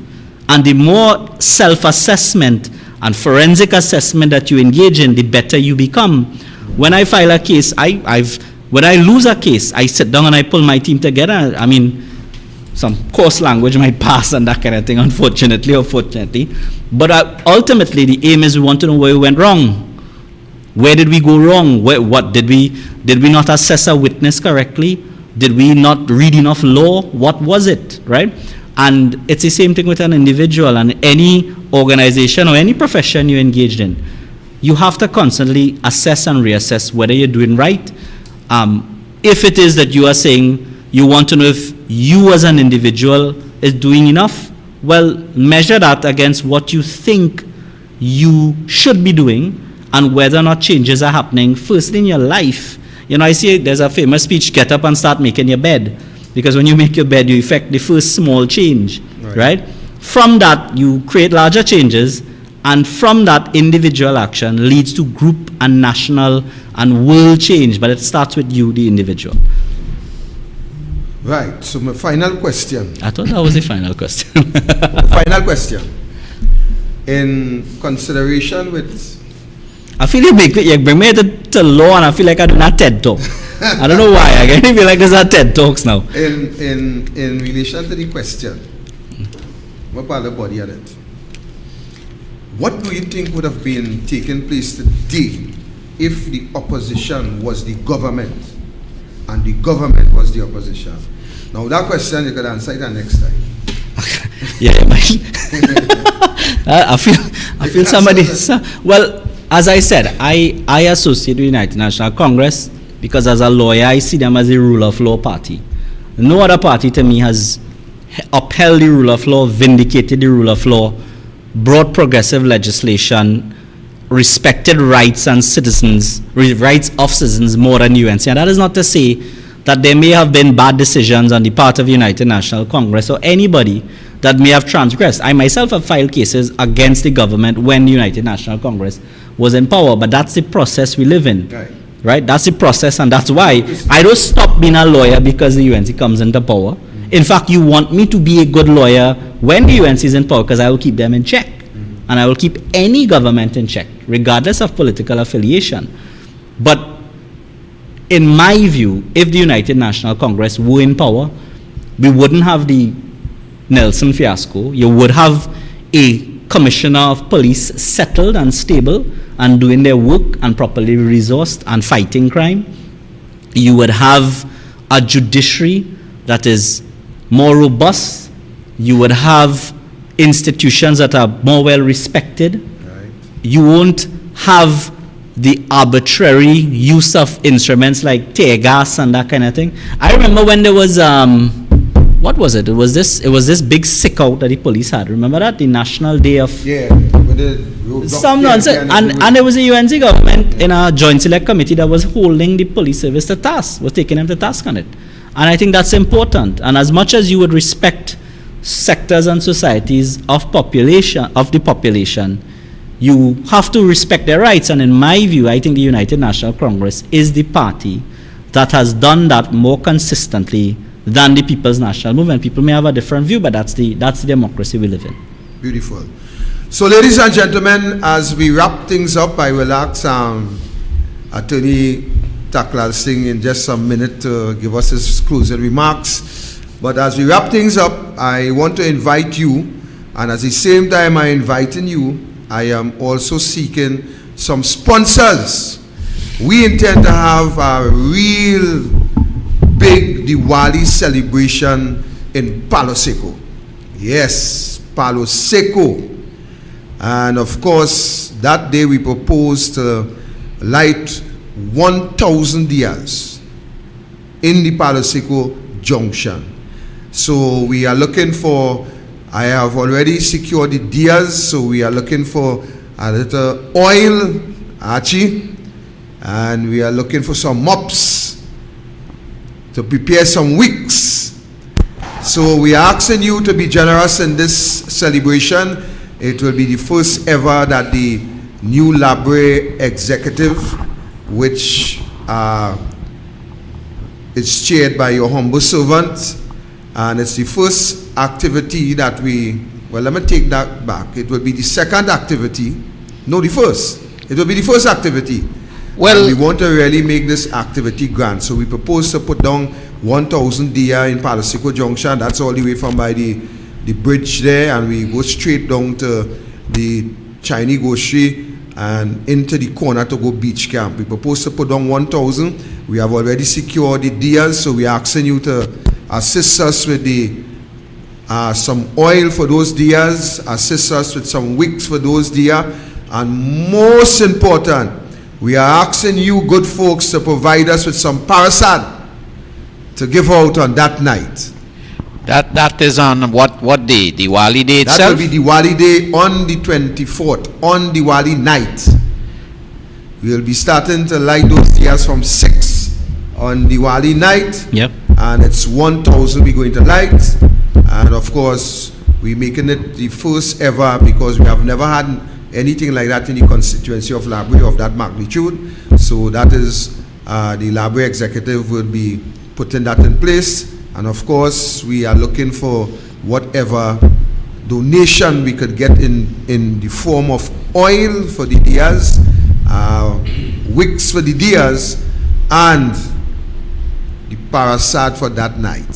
So what? Did I contact you? Count me down for some contribution. I won't say how much on here, but I definitely will give you some contribution towards that. That's a noble cause. We need some light in more places in the country. That's all I would say about that. Right? I appreciate it. Yeah. So how if someone willing to make a little contribution, how they doing so? They contacting you on your phone? Well, they could contact me, they could contact you, they could contact Atlantic Studio, and you could contact me at 3164468. I think everybody know my number. I just give it to anybody at the Senate for the Police first, at the Senate for Rowley them after, Hines, I want everybody to have it. 3164468. That is my number. Never changed ever a day. Alright? Now the minister people, I ain't want calling me. It's only, you know, only who on holidays. Right? Right. You know what holidays mean, actually? I know. We Rowley and Alwari and all of them might very well end up. That is what it is. Right. Right? So you could contact me at 316, or you could even... All right, I think I cannot intrude. It will be left up to Mr. Archie if he wants to give you a number, whether for the store or whatever. That's up to him. But you could contact me there, and you could contact Atlantic Studio on Union Road in Marbella. Yes, and the same number that you have up on the screen there, they could WhatsApp the Right, so you information can WhatsApp to that. at 3735488, the same number on the screen, and that is what we propose to do Diwali night. As I said, it will be the first ever celebration of that magnitude in Palo Seco, in the constituency of Labre. We're going to put that light, and we're going to light that light. You see, we can no longer allow the darkness that is not only over Labre but over the country to prevail. Diwali Day, let's make it a day to remember. 1,000 year Palo Seco. So we invite you, come down to Palo Seco. We will invite the community to come out to witness this historic event that we would be doing in Labre, in Palo Seco, and of course, don't forget to call me and say, look, we have 500 small package of Parasad for you to distribute. So much people you're expecting down there? Actually, I want to tell you something.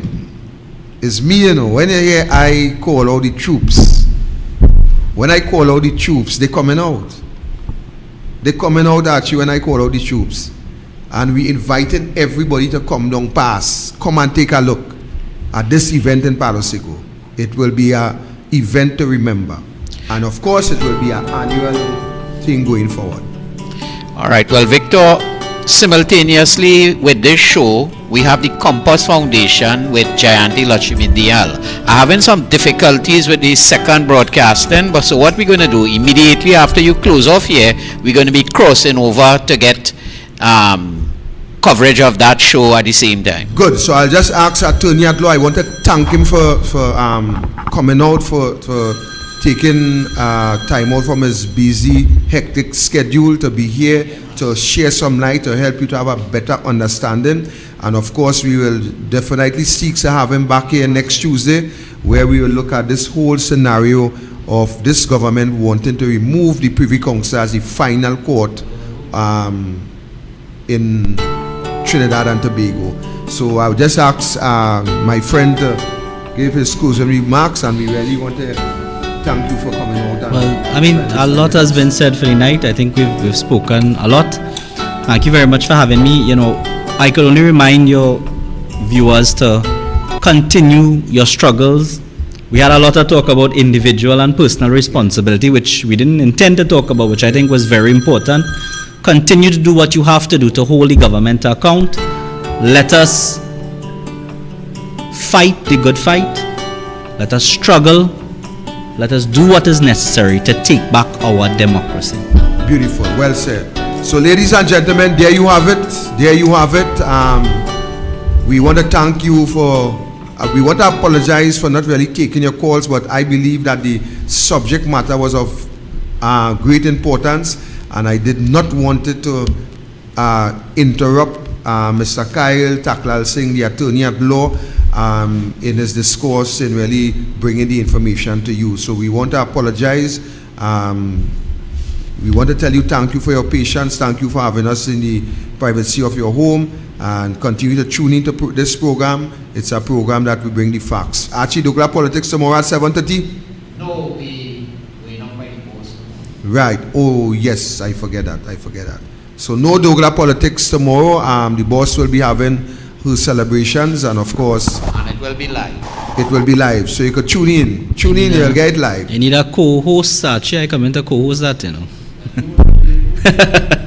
Right, so thank you very much. Good night, Archie, all to you, and we do appreciate your stay with us. Thank you. Take care. Are in an economic bind in this country, and those are not my words. They keep saying things are improving, but they're not improving for the average citizen of this country. And my entire budget contribution, which most people frown upon on the opposite side, they said I didn't deal with any macroeconomics. I don't care about macroeconomics. I care about how much it costs to fill my tank. I care about the price of food. And I believe that that's what the average person should care about. And why I care about those things, and the link that I make between those things and matters like this, and matters like the payments of does from the United Kingdom and so on, and the payment of extensive legal fees to attorneys locally as well to fight cases that simply are unwinnable, is because all of that is money that could go to the fuel subsidy. You cannot sit as a government and tell us everybody must tighten the belt, stop eating macaroni pie, ham, and going to the movies and ride your bicycle and cook on your coal pots, when it is that the government has been squandering the taxpayers' dollars in order to hunt their political rival. So the enforcement of laws and every possible legal step that could be taken to recover these monies that were spent as a result of illegal action by the PNM government, I can say a UNC government will certainly pursue those options.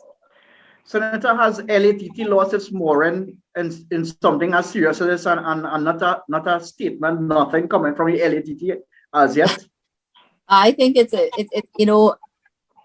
is shameful. It is disgraceful. I don't usually use such strong language with respect to my colleagues and professional organizations and so on, but I think it is absolutely shameful and disgraceful that to date, a week or more, or just about a week since this matter has come to the fore and all that has happened has come to light, that the Law Association of Trinidad has yet to make a statement, even if it is a measured statement, even if it is one that says, look, we are observing what is taking place and will continue to observe and we will monitor and we will comment. However, we believe X, Y, or Z. A first-year law student could look at the situation and know that it warrants some sort of concern by a regulatory authority because it concerns the conduct of the Attorney General, who is the titular head of the bar, who was then at that time the titular head of the bar.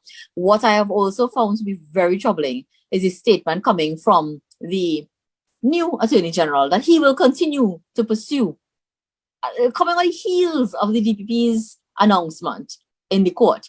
He makes a statement that says, and I mean, we all try to be funny and we say maybe he signed it or reading it because he does things like that or whatever, but it's not funny. It actually isn't. I mean, it's nice to poke fun at them because of how ridiculous they can be at times, but it really is not. It is extremely troubling that an Attorney General will come out and say that, look, the DPP has taken this decision to discontinue this matter, but I will continue to spend the money of the taxpayer on senior counsel and queen's counsel and king counsel and all kind of counsel to pursue civil action, to pursue disciplinary proceedings.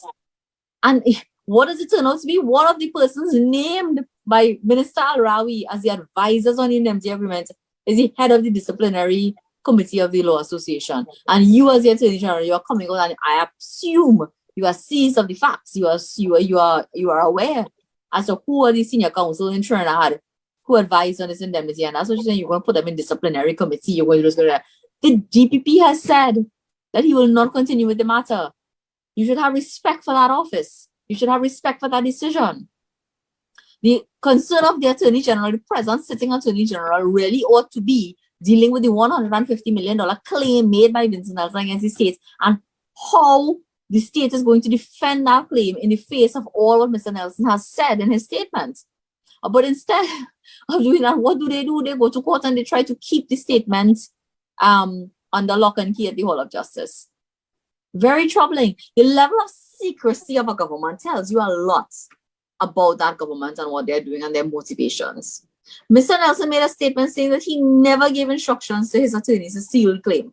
Sealing of a claim is a step, for those who don't know, that if there's something in the claim that can be a threat to national security, or it can be you can expose some person to risk for this very private and confidential information contained in their litigant aspect to be sealed. The attorneys belonging to the chambers of Keith, Scotland, applied to have the claim sealed. And Mr. Nelson said, I never told him to do that. So his attorney came to the court now, his new attorney, and said, hey, unseal this thing. And the present Attorney General, who wants to continue the witch hunt against Mr. Ramdin and Mr. Ram Logan, says, no, we're going to oppose it and try to oppose it. What does that say to the population? What is the message being sent to the population? Not that, look, we are caught with our pants down. We are doing something that is wrong. We know what we're doing is very wrong. And we are trying our best to cover it up. That's what it says. Any right-thinking and casual observer will see it as that. You don't have to be a legally trained mind to understand that something is not right with the role and the involvement of the government in this case. Now, Senator Lakshmi, I want to ask you, do you think that this is the official collapse of the government? And let me tell you why I'm asking this. Because we would have seen that the member for San Fernando West, well, now I believe he is the Minister of Local Government. He would have been removed from the office of the AG. And there was an appointment of someone new, Reginald Amor. And now there's an internal election for the PNM where the same member for San Fernando West is going up unopposed for the PRO position. And it seems very interesting that at this time, this is now coming to the public light. Do you think this is the official collapse, that the infighting is so blatant that they will do any and everything to create some sort of bacchanal, or for us to at least notice it? I personally felt that, this was a real a family feud, a PNM bacchanal, and a PNM bacchanal that had entwined in it of course, the overall malice of the PNM towards members of the UNC. But I'm looking at it from a different perspective right now, and I see this a little bit differently in terms of things that have been brought to my attention with respect to the payments of fees, and particularly the payments of the attorneys involved in this matter. Every single attorney who has been involved in this matter is linked to the People's National Movement in one way or the other. And all of this litigation, the initial litigation commenced by Mr. Nelson for his $10 million, which was settled, fees paid, etc. The statement that was procured, him eventually filing a claim through a PNM, not just a lawyer affiliated with PNM, a PNM member of parliament. How does one take from, the claim was filed in February, so we know that it would have been in the works before that. So it took you until May, so more than 6 months, to believe that a PNM member of parliament would be conflicted in a matter involving claims based on assurances given by another PNM member of parliament and member of the cabinet. I am suspicious about all of this. And I want to say tonight that I think that the conspiracy goes a lot wider and deeper than we believe.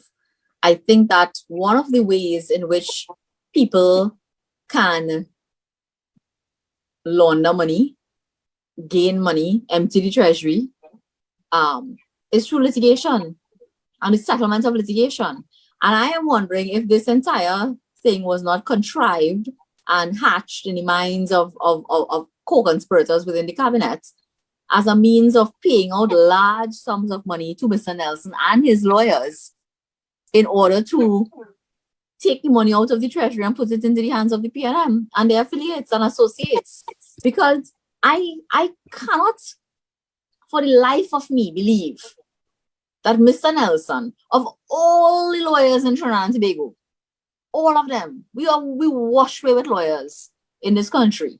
Very senior attorneys, some very, very senior people, very experienced people, corporate and commercial lawyers and all that. Not all of them are aligned to the PNM. Many of them are not. Mm-hmm. And even if you find one there may be the perception because of how much work they get and all of that they may be aligned to the PNM. They are not PNM members of parliament. But you go to a PNM member of parliament to sue the PNM, and then but something happened, and I don't know if what happened was the involvement of the DPP, and as I said before, I don't know if that spoke that went into their wheel stopped the entire enterprise from taking place.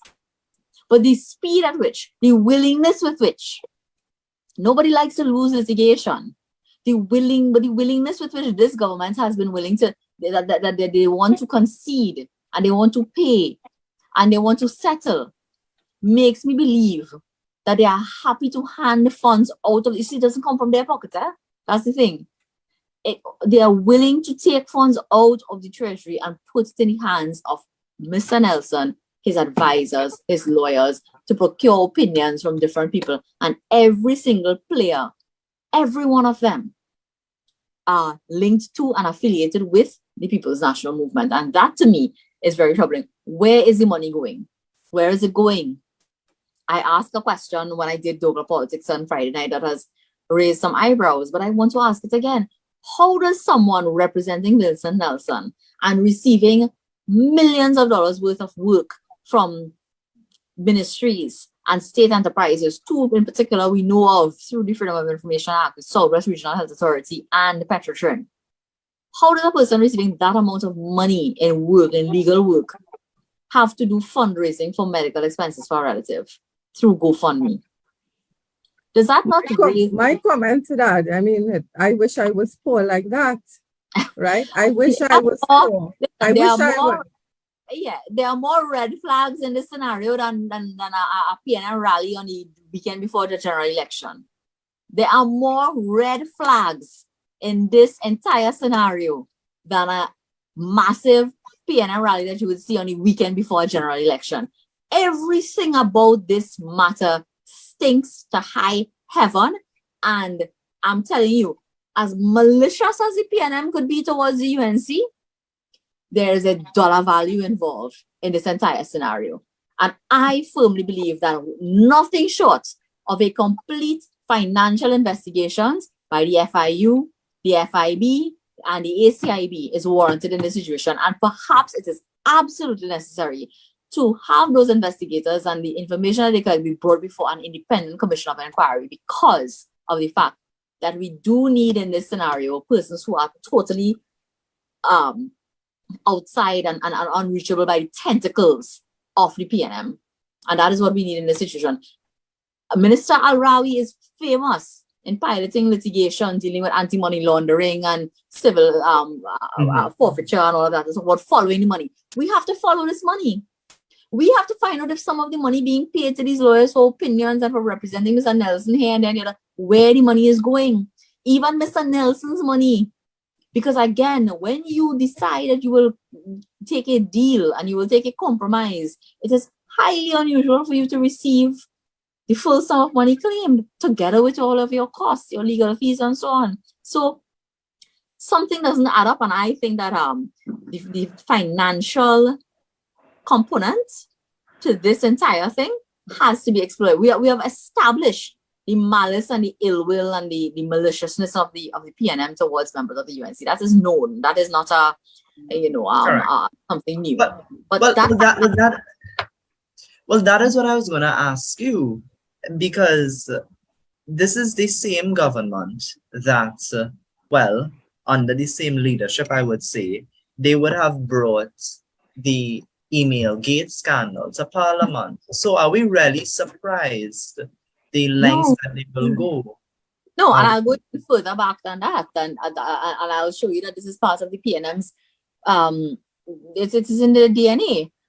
Again, I raised the budget debate to illustrate the point that this is not the first time that you've had interference by an Attorney General in criminal proceedings. John Jeremy, when he was Attorney General, attempted to pressure the then DPP, Mr. Geoffrey Henderson, who really, to bring charges against Mr. Pandey, to deal with the Chief Justice, then Sat Sharma, and that was a whole other thing. But please, I implore every person listening tonight and every citizen of this country, go back and read about the types of letters that were being exchanged at the time and all of that involvement and the influence exercised by Mr. Jeremy in terms of a transaction involving the then chief magistrate who was hearing those matters and so on, led to the collapse of the PIACO 1 matter. And we don't know if that preliminary inquiry will be restarted or not after 20 years or so of judicial time being wasted. Senator, excuse, the ACIB, just for clarification, that falls within the remit of the Attorney General still, the ACIB? No, the ACIB has been moved now to the back into the TTPS. However, it did start as an investigative sort of body, but it was a sort of a hybrid body that did start within the Ministry of the Attorney General, and it has been moved.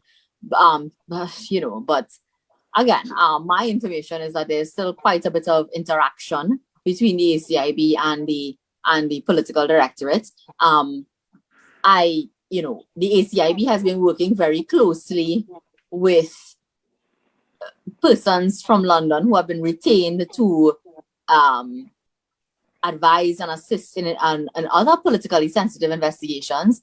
And we know, as a matter of fact, because Gary Griffith has come out and say that he was told to utilize money, that he was allowed money, cabinet approved money for him to pay these people $35 million, I think, at one point in time. And Senator, that's my problem there. Sorry, my problem is that the Attorney General came and made some pronouncements, as you said just now, about the conduct of Mr. Ramdeen and Mr. Ram Logan. And he has, he has some measure of influence over the ACIB. So can Trinidad and Tobago hold its breath and really expect that the ACIB will launch an investigation into this whole fiasco? Well, what I would say, I don't hold my breath for anything much these days in this country under the PNM, but what I would say is our perhaps hope is that the DPP can give directions. Whereas many people may be influenced, the DPP has the ultimate task of giving directions. He also cannot, however, do the job of the police. So if they choose to do their jobs poorly, it will, and that's why, again, I keep saying an independent inquiry, calling and summoning witnesses and so on, and getting into the documents and the production of documents and all of that is very important at this point in time. Financial records, emails, correspondences, the speed and haste with which laptops, phones, records, all sorts of things were seized when somebody typed up poorly typed up some emails and waved them around in Parliament. It is mind-boggling that to this day, they have not sought to obtain evidence of that nature from the persons who would have been involved in this matter. And I am deeply troubled, and it does not bode well for the perception of the TTPS and their independence in this matter. We are just a year shy of the incident involving the withdrawal, the stealing, the theft of our merit list, which essentially gave the office of the Commissioner of Police to someone who is not, was not part of the merit list, etc. So those things are very troubling. The independence of the police service, their capability, their competence, their susceptibility to political influence is always something that, and particularly since that Police Service Commission debacle, it has been at the forefront of the minds of the population. And so I say I don't hold my breath for anything. What we do hope is that the DPP will act as he sees fit, and as we have been calling for an investigation, that he will ask for an investigation as well into the conduct of members of the cabinet. And I want to say this before I lose my train of thought. I do not believe that this was a one-man operation. Not only do I think that Faris Al-Rawi is not smart enough to come up with all of this on his own, but I also don't believe that he would be so brave to sign a document on behalf of the government of Trinidad and Tobago without the knowledge and participation of certainly other senior members of the cabinet, including the Prime Minister. And the Prime Minister's attempt to deflect and derail, and I don't know about that, and stop asking me about that and all of that, it does not cut it at this point in time. He must say unequivocally whether or not he had knowledge of that indemnity being granted to Mr. Nelson. He must say unequivocally whether it was a cabinet decision. I make the comment on Saturday and I make it again. The cabinet under the Constitution consists of two persons, a Prime Minister and an Attorney General. Mm-hmm. So is it that he and the Attorney General alone knew about this? The Attorney General has given a statement to the ACIB saying that he knew. At what point in time did he know? All of this is very important because, again, what we are seeing and what we suspect and what we pretty much have confirmed in our mind is that this was a complete criminal conspiracy on the part of the Cabinet of the Republic of Trinidad and Tobago. Whether that criminal conspiracy involved the financial abuse of the Treasury to obtain funds through settlement of litigation and all of that, or whether it was merely to target the political rivals, it's left to be seen. It requires a full investigation. But those concerns, I think, are valid concerns, not only by the UNC, but by many members of the society. And therefore, we do call for a much wider and more in-depth investigation into those things. Now, Senator, I also would have looked online, and there's some PNM strong supporters, members, persons who are supporters or members or like the PNM. They are now calling for the withdrawal of the member for San Fernando West nomination papers in the internal election as PRO. In that light, are you expecting a resignation letter from him as a minister from this cabinet? I mean, one thing that I've seen with this particular incarnation of the PNM under Prime Minister Keith Rowley is a level of boldfacedness. And so I perhaps do not see that happening, because I believe that that would be some I think even, you know, the removal of the member for San Fernando West as Attorney General is perceived as many now, when they put the timeline together, as a sort of you know, indication of culpability or the assignment of blame to him by the cabinet. I don't see a resignation happening, simply because I believe that if that were to be forced upon him, the exposure to others would be a critical issue.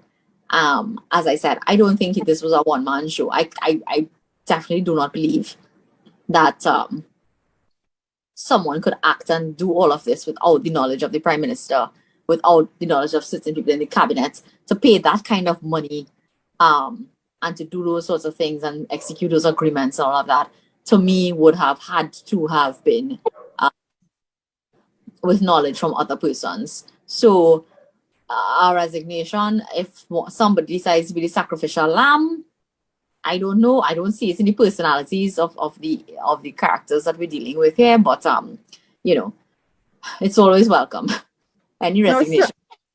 Senator, I want to say, I think how the public is feeling is very hopeless. You know, like we feel like something wrong or underhanded is going down, and there's well, we nothing should can do do that way. Yes. You yeah, know, no, I mean, the yeah, we should do taxpayers. that, because the taxpayer is the one getting the jamming, as you say, in all of this.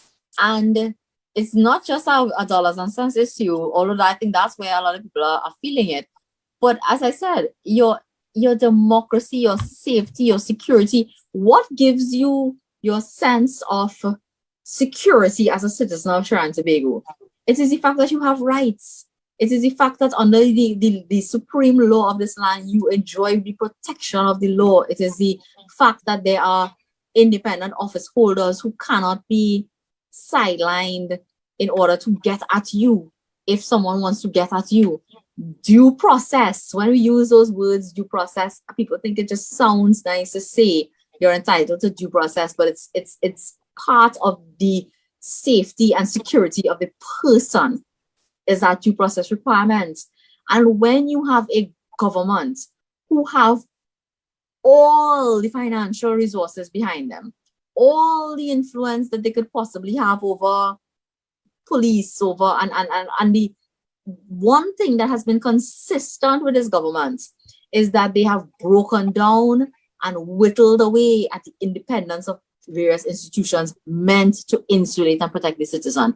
The destruction of the Board of Inland Revenue and Customs and replacing it with the Trinidad and Tobago Revenue Authority is one example.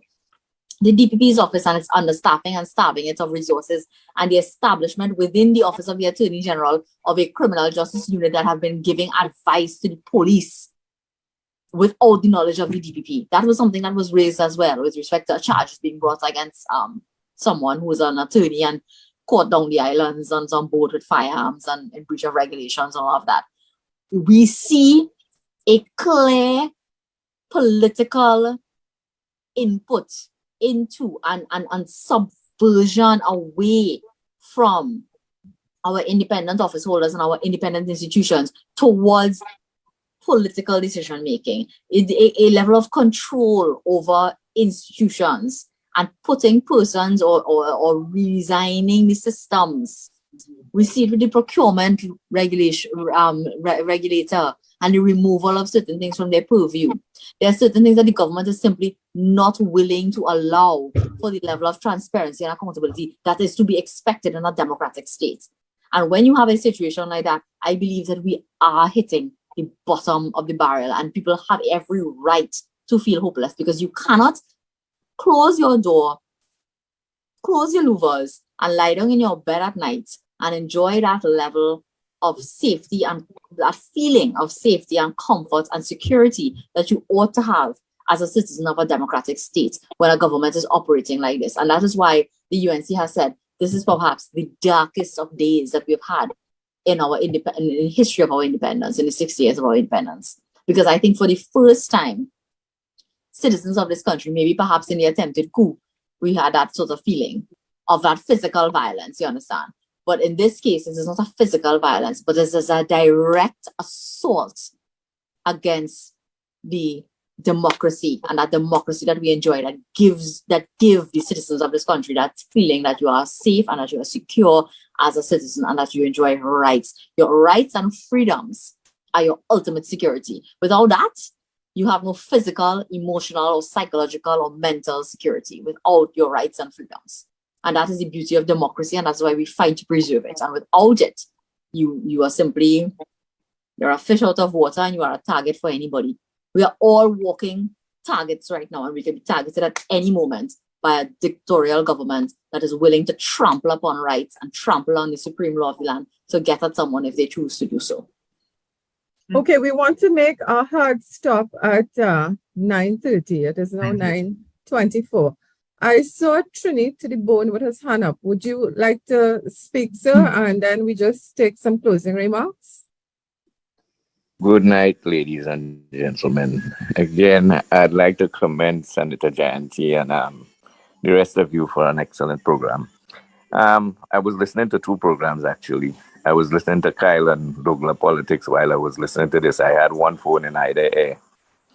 And basically, the topic was exhausted on both ends, and we're still at the same place as I was discussing with Jayanti last night.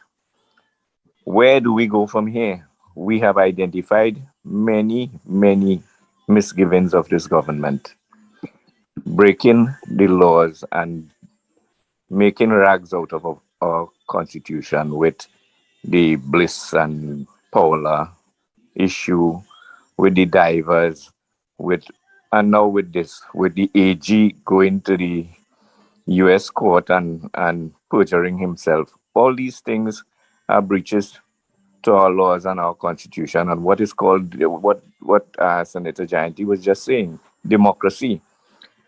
And we are here as a people suffering and being abused, and our constitution is being abused. And where do we go from here? We paid these people $10.2 million. Follow the money.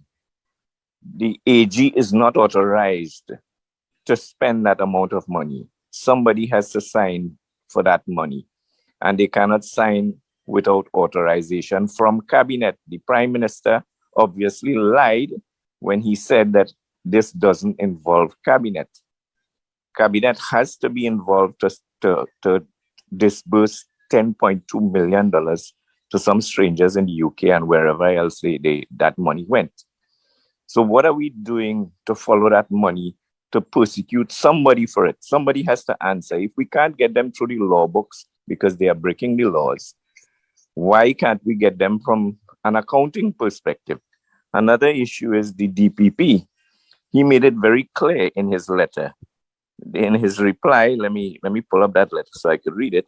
He says very clearly, I thank you for appraising me and soliciting my advice.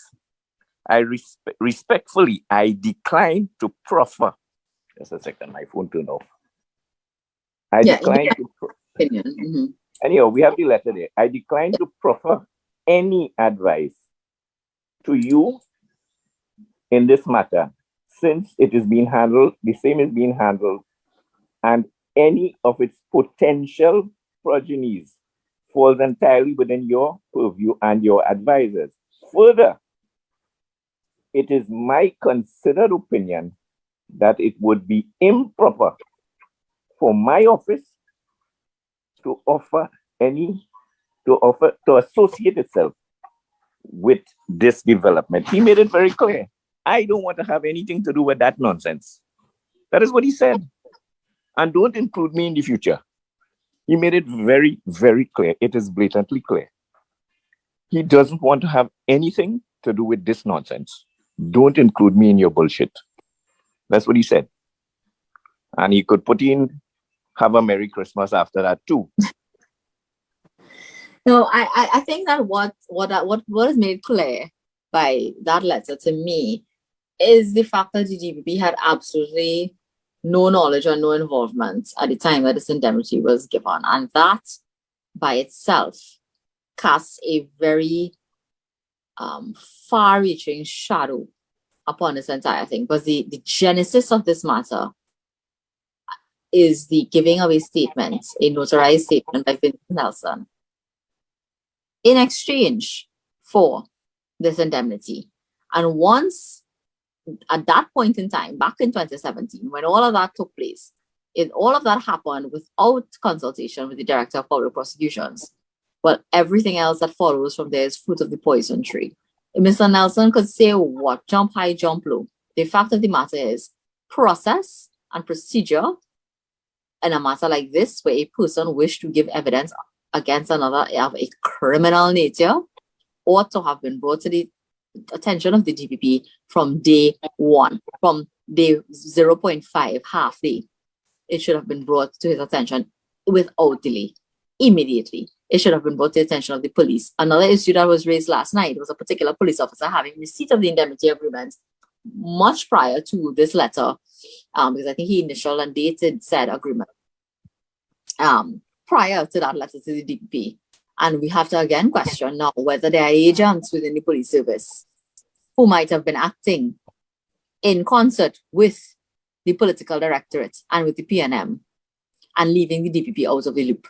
That too, exceptionally dangerous. And again, you have to be very worried as a citizen of this country. There are members of the police service who are taking directions from politicians and not from the rank and file of the hierarchy of the CCPS, and not certainly from the Director of Public Prosecutions when it comes to investigations, and who are keeping information from the DPP with respect to investigations, but consulting with and abiding by the wishes of the political directorate. So many tentacles of this and aspects of this thing. It's like Medusa with the many heads, and we have to look at it from all angles. But at the end of the day, all the different angles and perspectives and so on, and different issues that are being raised point to one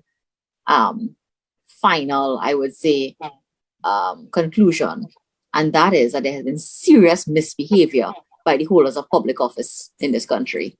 And unless that is corrected, and unless it is addressed, I do not see that citizens of this country can have any faith and confidence in our criminal justice system, that they can have any faith and confidence in the TTPS, and even in the independent institutions that are supposed to protect them. I believe that if this is swept aside, swept under the rug, and everybody threw their hands into the air and say, okay, all right, well, it's over and done with, and we accept the pussyfooting of the Prime Minister, don't ask me about that, and so on. And that type of lashing out and arrogance when the Prime Minister is characteristic of him in situations where there has been wrongdoing. So that in itself speaks volumes to me.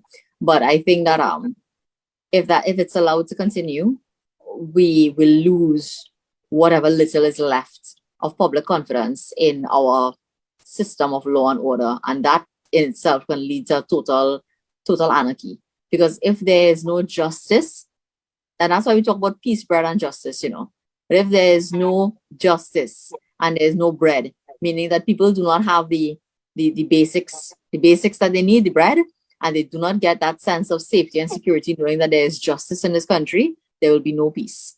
And we are heading towards a state of affairs in this country where we will not have peace, because people are their bread is being taken away, and they are not seeing the life of justice and justice being allowed to prevail in this country. Senator Lakshmi Dayal, on that note, what can we say? The future doesn't look all that bright. I want to thank you so much for joining us tonight. You certainly gave us a lot of information, and you explained it very clearly in a simple enough way that I think the mass audience could understand. You know, I mean, legal matters always tend to be a bit complicated, but I think the audience here would agree that it was the language that was used and the explanations made it easy for us to really comprehend what is taking place. I know you said so much, but I still want to give you the opportunity to make some closing remarks. Well, I want to just, in closing, I don't think there's much more I could say. But I thank you very much again for the opportunity. My style is, as you have described it, to try to put things as simply as possible, because I believe the doubles man, the corn soup vendor, the man sitting down by a rum shop somewhere, who might just decide to scroll through Facebook and see this and listening to it, I want them all to understand how these things impact upon them and what it means for them, because we are all citizens of the country, whether we are, you know, the rich and famous, or we are the ones who are struggling. I think the ones who are struggling in this country right now and who are facing, you know, lack of opportunity, lack of jobs, lack of educational opportunities, and so on, those are the ones who need to listen the most, because your livelihood is being whittled away by the operatives who are the architects of this disaster that faces the country right now. People have the power. I end by saying that the power, everyone asks, I hear this all the time, and it gets very, it becomes a lot to stomach sometimes when people keep asking, what is the opposition doing? What is the opposition doing? What is the opposition doing? As a member of the opposition, as an attorney, as everything, people ask me, what are you going to do? What are you going to do? Why you don't do this? Why you don't do that? And I want to say to everybody tonight, the only thing that needs to happen is for everybody to use this.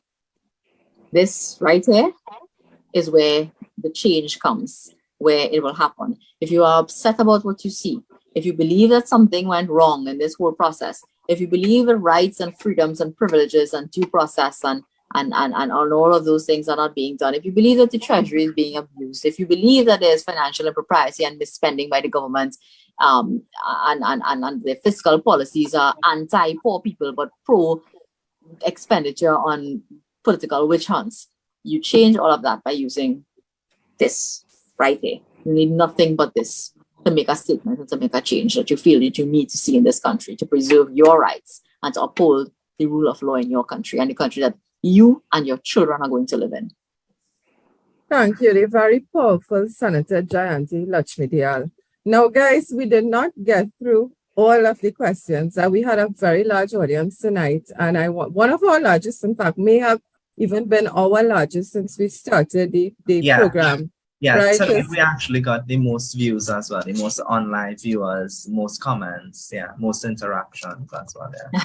So I want to thank all of you all who joined us.